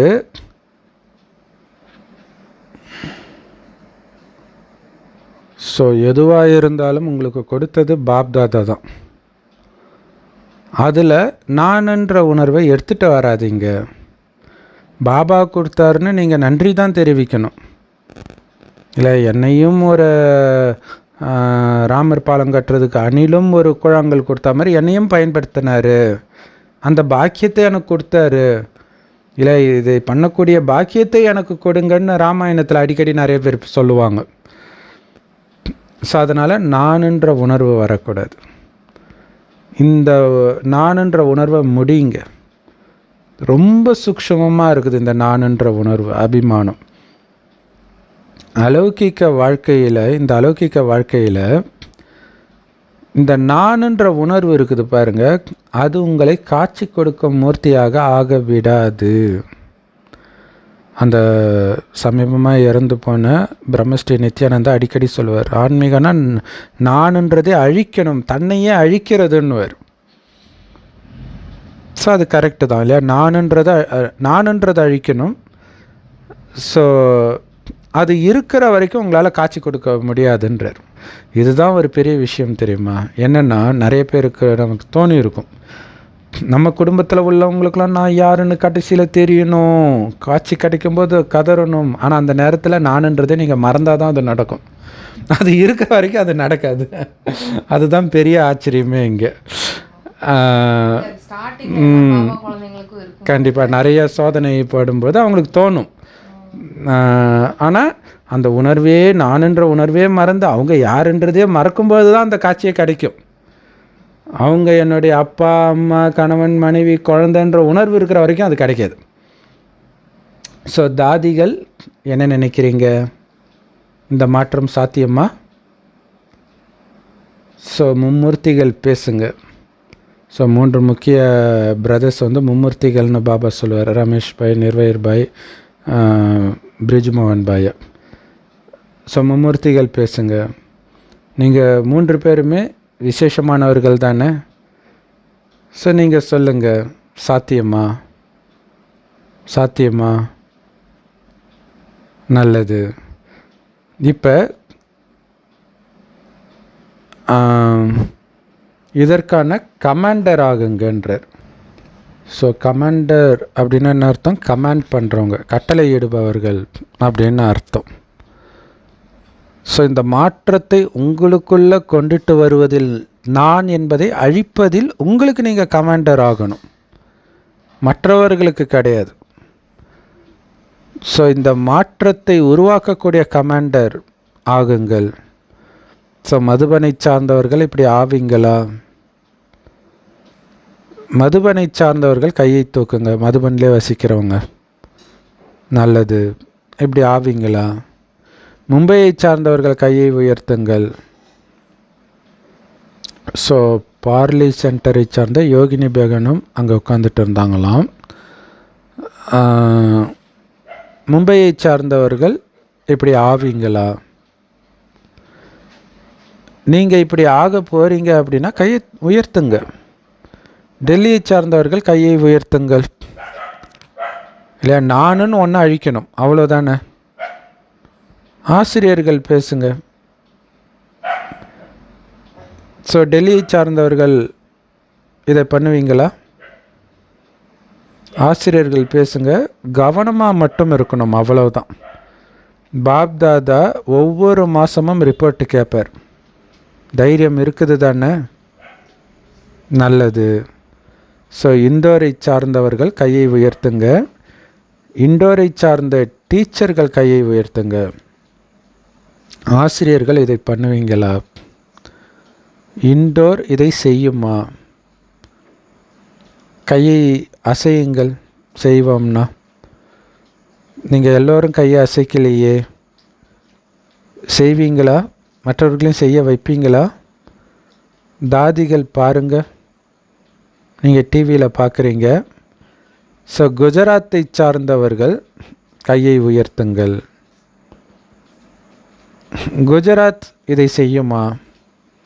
கையை உயர்த்துறது ரொம்ப ஈஸி, கையை அசைக்கிறது ரொம்ப ஈஸி. ஆனால் உங்கள் மனதை அசைக்கணும். மனம் அப்படியே அப்படியே வணங்கா முடியுன்னுவாங்களே, அப்படி இருக்கும். அதை வணங்க வைக்கணும், வளைஞ்சி கொடுத்து போக வைக்கணும். ஸோ எல்லா துக்கத்தையும் பார்க்கும்போது உங்களுக்கு கருணை வரலையா? ஸோ இப்போ மாற்றம் நடந்தால் அது நல்லது தானே?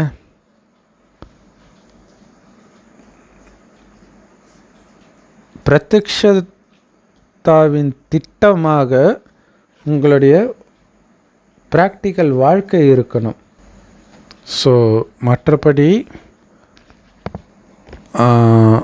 உங்களை பிஸியாக வச்சுக்கிறதுக்காக நீங்கள் நிறைய நிகழ்ச்சி பண்ணுறீங்க, அதெல்லாம் ரொம்ப நல்லா இருக்குது. ஆனாலும் உங்கள் நடத்தையின் மூலமாகவும் முகத்தின் மூலமாகத்தான் பிரத்யக்ஷம் நடக்கும். பாபா எப்படி சொல்கிறாரு பார்த்தீங்களா? சேவை பண்ணுறது உங்களை பிஸியாக வச்சுக்கிறீங்க, ஆனால் உங்கள் முகத்தின் நடத்தையின் மூலமாகத்தான் பிரத்யக்ஷம் நடக்கும்ன்றார். அப்போ சேவை செய்கிறதே நம்மளை மாற்றிக்கிறதுக்காக தான் இல்லையா? ஏன்னா சேவை செய்ய செய்ய நிறைய பேரை பார்க்க பார்க்க அந்த பயிற்சி பண்ணிக்கிட்டே இருப்பீங்க. அந்த புகழில் மயங்காமல் இருக்கிறதுக்கு கவனம் கொடுப்பீங்க. ஃபஸ்ட்டு மயங்குவீங்க, அப்புறம் கொஞ்சம் கொஞ்சமாக கவனம் வரும். கொஞ்சம் கொஞ்சமாக அந்த ஆத்ம உணர்வில் நிலை பெறுவீங்க. கொஞ்சம் கொஞ்சமாக உங்கள் நடத்தையை மாற்றிக்கிறதுல கவனம் கொடுப்பீங்க. ஸோ எப்போ அந்த நிலை அடையிறீங்களோ அப்போ தான் பிரத்யக்ஷம் ஆகுன்றார். ஸோ ஏதாவது ஜோன் விடுபட்டு இருக்குதா? யூபியை சார்ந்தவர்கள் கையை உயர்த்துங்க. ஸோ யூபியிலேருந்து ரொம்ப கம்மியானவர்கள் தான் வந்திருக்கிறீங்க, உத்தரப்பிரதேஷ்லேருந்து. ஸோ உத்தரப்பிரதேசை சார்ந்தவர்கள் இதை செய்வீங்களா? மகாராஷ்டிராவை சார்ந்தவர்கள் கையை உயர்த்துங்கள். நல்லா உயர்த்துங்க, நல்லது. மகாராஷ்டிரா இதை செய்யுமா? வாழ்த்துக்கள். ராஜஸ்தான் கையை உயர்த்துங்கள். ஆசிரியர்கள் கையை அசையுங்கள். கர்நாடகா கையை உயர்த்துங்கள், நல்லது. கர்நாடகாவை சார்ந்தவர்கள் இதை பண்ணுவீங்களா? ஆந்திர பிரதேஷ் சார்ந்தவர்கள் கையை உயர்த்துங்கள். ஸோ அந்த நேரம் பாபா கிட்ட சொல்லுவாங்க, பாபா இவங்க வந்திருக்கிறாங்கன்னு கையை உயர்த்துங்கன்னு பாபா சொல்லுவார்.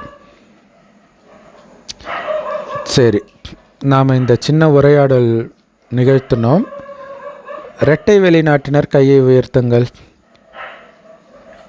எங்கே ஜெயந்தி சிஸ்டர்? இரட்டை வெளிநாட்டினர் இதை பண்ணுவாங்களா? பாருங்கள், குழுவுக்கு முன்னாடி இதை நீங்கள் சொல்லியிருக்கிறீங்க. இத்தனை பேர் முன்னாடி நீங்கள் சொல்லியிருக்கிறீங்க நாங்கள் பண்ணுவோன்ட்டு இல்லையா? இது ஒரு பெரிய விஷயம் இல்லை. எல்லாரும் முன்னாடியும் சொல்கிறதுன்னு ஒன்று இருக்குதுல்ல. ரஜினிகாந்த் அவர்கள் படையப்பா வெற்றி விழாவில் சொன்னார், நான் மண்டபத்தை மக்களுக்கு எழுதி கொடுக்க போகிறேன். ஏன்னா இது தனியாக சொன்னால் மனம் மாறும், எல்லோரும் முன்னாடி சொன்னால் மாறாதில்ல அப்படின்னு சொன்னார். ஸோ அதைத்தான் பாபா சொல்கிறார், இத்தனை பேர் முன்னாடி நீங்கள் சொல்கிறீங்கன்னு புரிஞ்சுக்கோங்க. உங்களை சாதாரணமாக புரிஞ்சுக்கிட்டிங்கன்னா அதை பெருசாக எடுத்துக்க மாட்டீங்க. அதனால தான் உங்களை மிகப்பெரிய உயர்ந்தவர், ஒரு நாராயணனாகிய நான் சொல்கிறேன்னு நினைங்க. எல்லாரும் முன்னாடியும் சொல்லியிருக்கிறேன்னு நினைங்க. நம்முடைய வாக்கு ஹரிச்சந்திரன் சொல்வார், ஹரிச்சந்திரன் வாக்கு மாதிரி இருக்கணும்னுவர். ஸோ நீங்கள் எல்லோரும் நல்ல தைரியம் காட்டியிருக்கிறீங்க. அப்போ பாபா சொல்லும்போது நமக்கு புரியாது, என்ன கையை உயர்த்துறதுல என்ன தைரியம்ன்ட்டு. கடைசியில் படம் போட்டு காட்டும்பொழுது தெரியுமா அப்படின்னா என்ன அர்த்தம்ன்ட்டு. ஸோ அதனால் அப்போ பாருங்கள், கையை உயர்த்துறதுக்கு தைரியம் வேணுன்றார், அதை உணர்ந்து பண்ணணும். அதனால் பல கோடி மடங்கு வாழ்த்துக்கள் எதற்கு, இந்த தைரியம் வச்சதுக்கு. வெளியில் இருக்கிறவங்களும் பாபா சொல்கிறத கேட்குறாங்க, அவங்கவுங்க நாட்டில் இருந்தும் கேட்குறாங்க, எல்லாருமே கையை உயர்த்துகிறாங்க. இல்லை நம்ம சென்டர்லேருந்து டிவியில் பார்க்கும்போது கூட பாபா சொல்லும்போது நம்மளும் கையை உயர்த்துவோம். அதையும் பாபா சொல்கிறார். ஸோ உயர்ந்த ஆத்மாவுடைய ஒவ்வொரு வார்த்தையும் சத்திய வாக்காக இருக்கும்னு சொல்லுவாங்க. அதே மாதிரி பூசாரி அந்த சாமியார்லாம் இருக்கிறாங்களே, வடநாட்டிலலாம் சாமியாரை மகாராஜின்னு கூப்பிடுவாங்க. இப்போ கூட நீங்கள் அந்த மகா கும்பமேளாவில் வந்தவங்களும் பார்த்தீங்கன்னா மகாராஜனே கேட்பாங்க. ஸோ மகாராஜாவுடைய வாயிலிருந்து வரக்கூடிய ஒன்றும் சத்திய வாக்கு அப்படின்னு சொல்லுவாங்க. பாபா சொல்கிறாரு, மிக மிக மிக மிக மிக உயர்ந்த மகாராஜா நீங்கள் தானே. ஸோ அதனால் உங்களுடைய வார்த்தை, ஒவ்வொரு வார்த்தையை கேட்குறவங்களும் தன்னுடைய இதயத்தில் இது சத்திய வாக்குன்னு அனுபவம் பண்ணணும்னு சொல்கிறார். அப்போ சும்மா சாதாரணமாக விளையாட்டுக்கு பேசுகிறது, அதை நீங்கள் இப்போ வாயை திறந்தாலே அது பொய்யா இருக்கக்கூடாது, விளையாட்டாக கூட பொய்யா இருக்கக்கூடாது. அப்படி தானே தர்மர் அந்த துரோணாச்சாரியருடைய மகன் அஸ்வத்தாமனை கொன்ன உடனே அது ஒரு யானைக்கும் அந்த பேர் இருக்கும், அதை கொண்டுட்டு அஸ்வத்தாமன் செத்துட்டான்னுவாங்க. அப்போ துரோணாச்சாரியர் உடனே இறங்கி தர்மர்கிட்ட கேட்பார், தர்மா நீ பொய் சொல்ல மாட்டேன்னு எனக்கு தெரியும், நீ சொல்லு அஸ்வத்தாமன் செத்துட்டானான்ட்டு.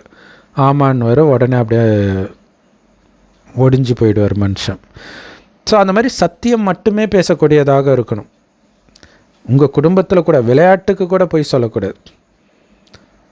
ஸோ பொய் சொல்லக்கூடாதுன்றதுல பல அர்த்தம் இருக்குது இல்லை. பொய் சொல்ல மாட்டேன்னு மற்றவனுக்கு கஷ்டத்தை கொடுக்குற மாதிரி உண்மை சொல்லிகிட்டு இருக்கக்கூடாது இல்லை. ஜென்ரலாக இந்த விளையாட்டுக்கெலாம் நிறைய பொய் சொல்லுவாங்களே குடும்பத்தில், ஸோ அது அந்த மாதிரி கூட வரக்கூடாது.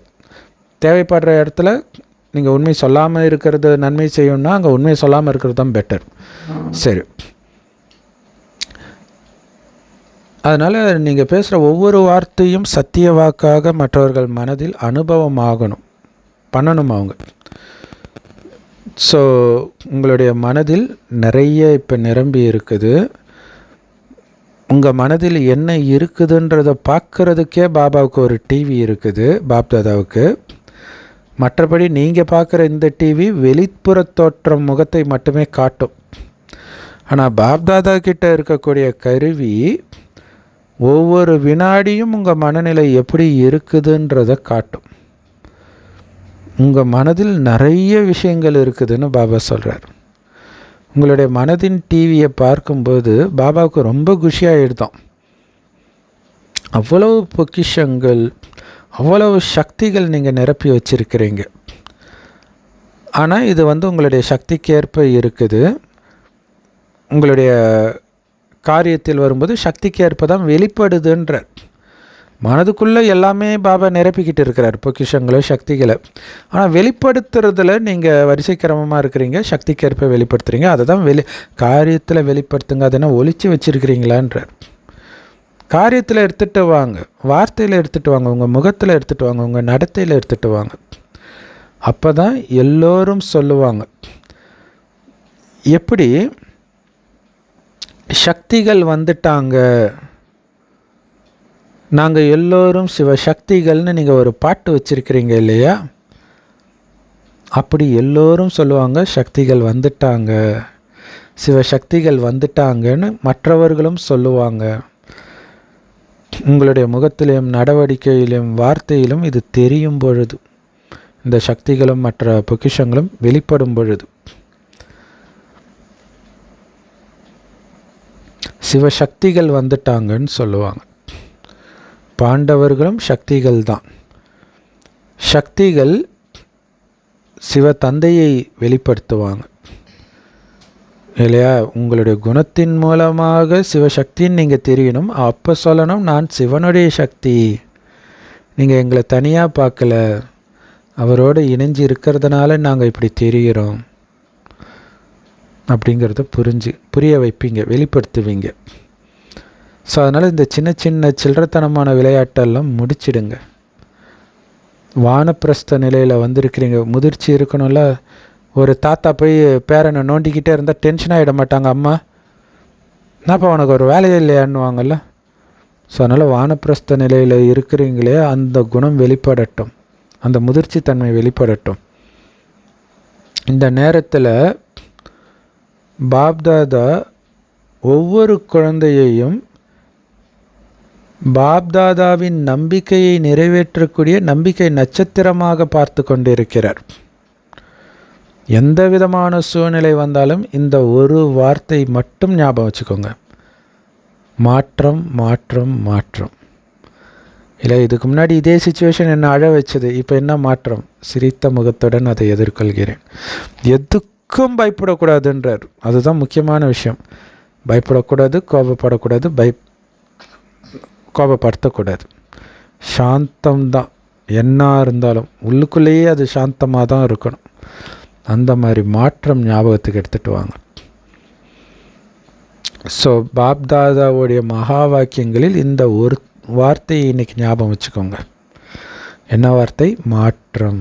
நான் என்னை மாற்றியே தீரணும். ஸோ மற்றவர்கள் மாறிய பிறகே நான் மாறுவேன்னு இருக்கக்கூடாது. நான் என்னை மாற்றி அதன் மூலமாக மற்றவர்களை மாற்றணும். மற்றவர்கள் அவர்களை மாற்றிக்கிட்ட பிறகு நான் மாறக்கூடாது. நாயகன் படத்தில் கமல் சொன்ன மாதிரி அவனை மாற சொல்லு நான் மாறேன் கிடையாது. நீங்கள் மாறினால் தானாகவே எல்லாம் மாறுவாங்க. ஏன்னா உங்களுக்குள்ளே எந்த குணம் வரணுமோ அது வருவதற்காகவே அவர்கள் அந்த குணத்தை வெளிப்படுத்துகிறாங்க நாடகப்படி. அந்த குணம் வந்துடுச்சுன்னா அவங்க தானாகவே அவங்களுடைய குணமும் மாறிடும். ஆச்சரியமாக இருக்கும். ஆனால் நம்ம என்ன பண்ணுறோம், ரிவர்ஸில் பண்ணிகிட்டு இருக்கிறோம். நீ மாறு நீ மாறு நீ மாறுன்னு ஒருத்தர் தலையை பிடிச்சிட்டு சண்டை போட்டுட்ருக்குறாங்க. ஸோ அதுக்கு மாறுவதற்கு கருவியாக நீங்கள் ஆகணும். அதில் அர்ஜுனனாக நீங்கள் ஆகணும். அர்ஜுனன் யார் முதலில் வருகிறாரோ அவர் தான் அர்ஜுனன் இல்லையா? அப்போ தான் நீங்கள் பிரம்மா பாபா மாதிரி நம்பர் 1 இடத்தை பிடிக்க முடியும். பிரம்மா பாபா அம்மா மாறினதுக்கப்புறம் நான் மாறுறேன், குழந்தையெல்லாம் மாறினதுக்கப்புறம் நான் மாறினேன்னா இருந்தேன். முதல்ல அவர் மாறினார். யோசிச்சு பாருங்கள். அத்தனை குழந்தைங்க, 400 குழந்தைய பார்த்துக்கிறவர் வீட்டில் இருக்கிற ஒரு குழந்தை 2 குழந்தைய வளர்க்குறதுக்கே கண்ணு விழிப்பு இதுங்குது. 400 குழந்தையை பார்த்துக்கணுன்னா எப்படி இருக்கணும்? ஆனால் அவர் எப்படி இருந்தார்? கவலையற்ற மகாராஜாவா, அப்படி அவ்வளோ அமைதியாக சாந்த சொரூபியா அவரை பார்த்து மற்றவர்கள் மாறினார்கள். ரொம்ப முக்கியமான விஷயம். ஸோ அப்போ தான் நீங்கள் பிரம்மா பாபா மாதிரி நம்பர் 1 ஆக முடியும். ஏன்னா நம்பர் 1 ஆகிறத பற்றி தான் இன்றைக்கி பேசுகிறார் இல்லையா? ஸோ பின்னாடி உட்காந்துட்டு இருக்கிறவங்களாம் கையை உயர்த்துங்க. பாப் தாதா பின்னாடி உட்காந்துட்டு இருக்கிற எல்லோருக்கும் நம்பர் 1 அன்பு நினைவுகளை கொடுத்துட்டு இருக்கிறார். ஸோ சண்டே முரளியில் பாபா இது வரைக்கும் சொன்னதெல்லாம் சேர்த்து கொடுப்பாங்க. ஸோ அதெல்லாம் ரிவைஸ் பண்ண மாதிரி இருக்கும். மிக மிக பாக்கியசாலி ஆத்மாக்களுக்கு எல்லா இடத்துலையும் இருக்கக்கூடிய விசேஷ ஆத்மாக்களுக்கு ஒட்டுமொத்த உலகத்திலும் பல கோடி மில்லியன்களில் தேர்ந்தெடுக்கப்பட்ட ஒருவன் நான் அப்படின்னு இருக்கக்கூடிய ஒவ்வொரு விசேஷ ஆத்மாக்களுக்கும் பாப்தாதாவை தன்னுடைய நடத்தை மற்றும் முகத்தினால் வெளிப்படுத்தக்கூடிய விசேஷ குழந்தைகளுக்கு பாபாவுடைய அன்பு மற்றும் சகயோகத்தினால் பிணைக்கப்பட்டிருக்கும் உயர்ந்த ஆத்மாக்களுக்கு தான் செய்யும் ஒவ்வொரு காரியத்திலும் ஒவ்வொரு விஷயத்தையும் அலௌகீக காரியமாகவே செய்யக்கூடிய அலௌகீக ஆத்மாக்களுக்கு, பிரம்ம பாபா மாதிரியே விடுபட்டு செய்யக்கூடிய ஆத்மாக்களுக்கு, அலௌகீகமாக செய்யக்கூடிய ஆத்மாக்களுக்கு பாப்தாதாவுடைய அன்பு நினைவுகள் மற்றும் நமஸ்தே. நம்மளும் பாப்தாதாவுக்கு அன்பு நினைவுகள் மற்றும் நமஸ்தே சொல்கிறோம். ஸோ ஒவ்வொரு துறைக்கும் துறை வாரியாக விங்ஸ் சேவை, doctor wing, teacher wing, driver wing இப்படிலாம் பிரிச்சிருப்பாங்களே ஒரு துறைக்கு. அவங்களுக்கு பாபா ஊக்கம் கொடுக்குறாரு. ஸோ ஒவ்வொரு விங்கு மூலமாக நடந்த சேவையின் ரிசல்ட் நல்லா இருக்குது. ஸோ ஒவ்வொரு விங்கும் நல்ல முயற்சி பண்ணுறாங்க, அவங்களுடைய தொடர்புகளை அதிகரிக்கிறாங்க. இருந்தாலும் பாப்தாதா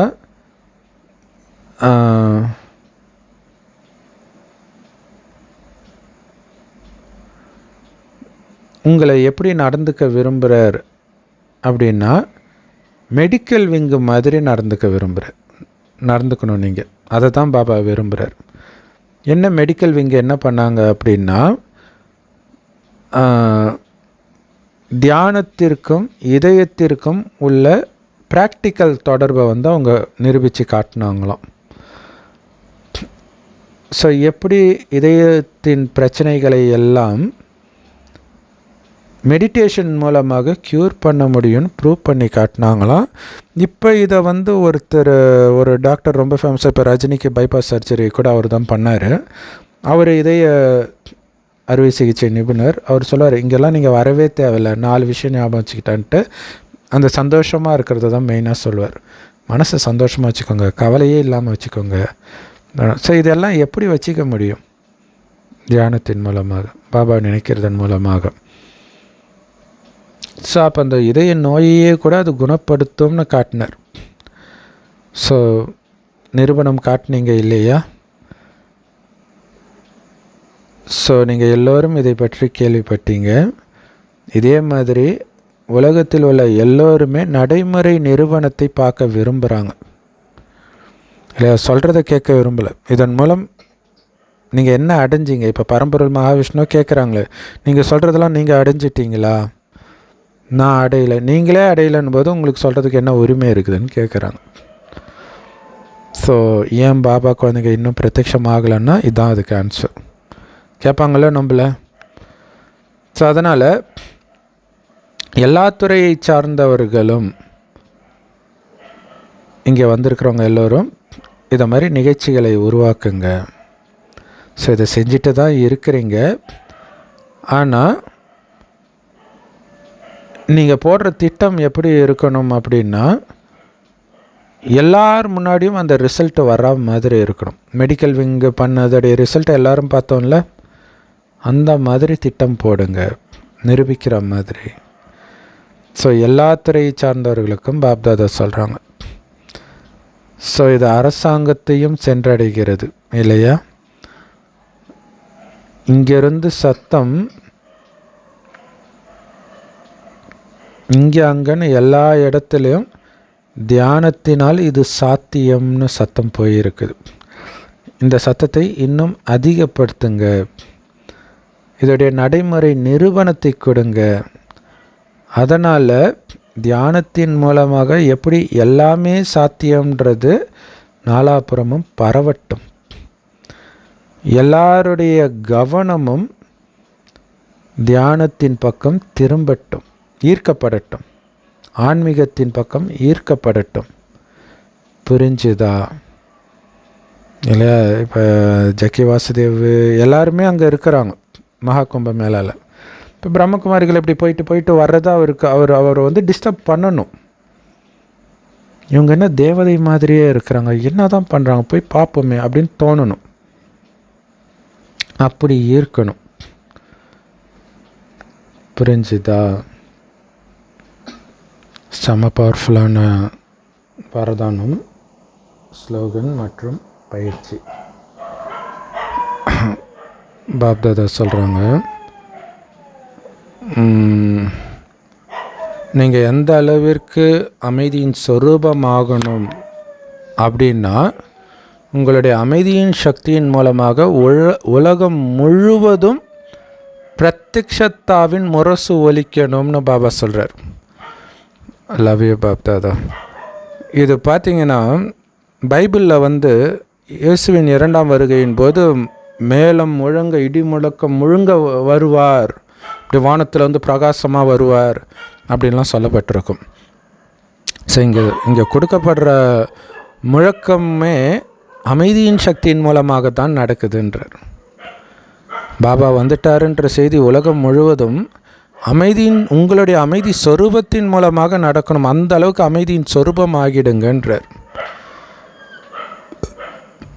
ஸோ சயின்ஸ் மீது வெற்றி அடைய போகிறது சைலன்ஸ் தானே தவிர வார்த்தைகள் கிடையாது இல்லையா? சயின்ஸ் எல்லாம் உண்மையான்ட்டு நீங்கள் எவ்வளோ வேணாலும் பேசலாம், ஆனால் அமைதியின் மூலமாக தான் அதை வெற்றி கொள்ள முடியுன்றார், வார்த்தைகளால் கிடையாது இல்லையா? சயின்ஸ் வந்து மனநோய்க்கு மருந்து கண்டுபிடிச்சதா? அதுக்கு மருந்தே சைலன்ஸு தான் இல்லையா? இது டாக்டருங்களுக்கே தெரியல. இது தெரிஞ்சதுனால எல்லா வியாதியுமே போயிடும். நீங்கள் பாட்டுக்கு சைலன்ஸாக அமைதியாக இருங்க. உங்களுக்கு அமைதியாக இருக்க முடியாது தான், வலுக்கட்டாயமாக இருந்து பாருங்கள். விபாசனா யோகாவுக்கு போங்க, தானே சரியாயிடும் இல்லையா? ஸோ நிறைய பேர் பிரம்மகுமாரியிலே கூட வந்து இங்கேயும் நிறைய சமஸ்காரம் முதல்லாம் வரும் இல்லையா? ஸோ அப்போ இதை விட்டுட்டு போனவங்க வந்து விபாசனா யோகாவை கெட்டியாக பிடிச்சிக்கிறாங்க. அங்கே ஒன்றும் இல்லை, 10-12 நாள் ஒரே இடத்துல உட்காந்துட்ருக்கணும், ஒரு வார்த்தை கூட பேசாமல். இப்போ சைலன்ஸுடைய பவர், சும்மா பேசாமல் இருந்தாலே அந்த சக்தினா, இங்கே சைலன்ஸுன்றது உயர்ந்த எண்ணத்தை உருவாக்குறது தான் இங்கே சைலன்ஸு. ஸோ நேரமும் நெருங்குது, சம்பூர்ணமும் நெருங்குது. அப்படி நெருங்க நெருங்க என்ன ஆகுனா, தானாகவே சத்தத்தில் அதிகமாக வர்றது உங்களுக்கு பிடிக்காமல் போயிடும்ன்றார். ஸோ ஒரு விதத்தில் பிரம்ம பாபா இப்போ பாப்தாதா வராததுக்கு அது ஒரு காரணமாக இருக்கலாம் இல்லை? சம்பூர்ண நிலையில் இருக்கிறதுனால அவருக்கு பேசுகிறது பிடிக்காமல் கூட போயிருக்கலாம். உதாரணத்துக்கு இப்போ நீங்கள் ஏன் சத்தத்தில் வரீங்க? ஏன்னா உங்களுக்கு அது பிடிச்சி இருக்குது, பழக்கமாயிடுச்சு, அதனால் வரீங்க. அதே மாதிரி உங்களுக்கு பிடிச்சதுனால நீங்கள் சத்தத்தை கடந்த நிலைக்கு போயிடணும். சத்தமே உங்களுக்கு பிடிக்கக்கூடாது. நீங்கள் சத்தம் பிடிக்காத அந்த நிலைக்கு போகிறவங்களுக்கும் பார்த்திங்கன்னா, மற்றவங்க பேசினா பிடிக்காது, டிவி போட்டால் பிடிக்காது, அந்த நிலையை அடையிறது, தானாகவே அந்த இடத்த விட்டு போயிடுவாங்க. ஸோ அதனால தான் ஏன் இப்போ நாகராஜ் சாது அதை தான் கேட்குறாங்க, நீ தான் துறவியாச்சு, நீ ஏன் சத்தம் நடக்கிற இடத்துல உட்காந்துட்டு நாள் ஃபுல்லாக பேசிகிட்டு இருக்கிற, காட்டுக்குள்ளே போக வேண்டியதானேன்னு கேட்குறாங்க. அது நியாயமான கேள்வி தான் அது இல்லையா? ஸோ விரும்பி சத்தத்தை கடந்த நிலைக்கு போயிடுவீங்க. சத்தத்துக்கு வர்றதுக்கு இப்போ நீங்கள் வந்து நிகழ்ச்சிகள் போடுறீங்க, ஆனால் இல்லையா, பேசுகிற நிகழ்ச்சி தான் நடக்கும். ஆனால் அதற்கு முன்பு நீங்கள் பார்த்தீங்கன்னா எப்போவுமே மெடிடேஷன் பண்ணிட்டு தான் ஆரம்பிப்பாங்களே பேசவே. அதாவது மெடிடேஷன் அவங்களுக்கு கொடுப்பாங்க, அப்போ அவங்க அது தயாராவாங்க.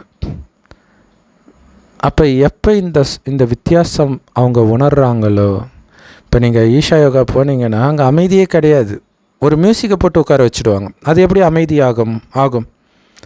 அதே மாதிரி நம்ம பரம்பொருள் மகாவிஷ்ணு சிவன் பாட்டு, இளையராஜா பாட்டு போட்டு விட்டுருவார், அது எப்படி அமைதியாகும்? இதே மாதிரி பாபாக்கு வந்து மியூசிக் போட்டு உட்காந்தா அது எப்படி அமைதியாகும்?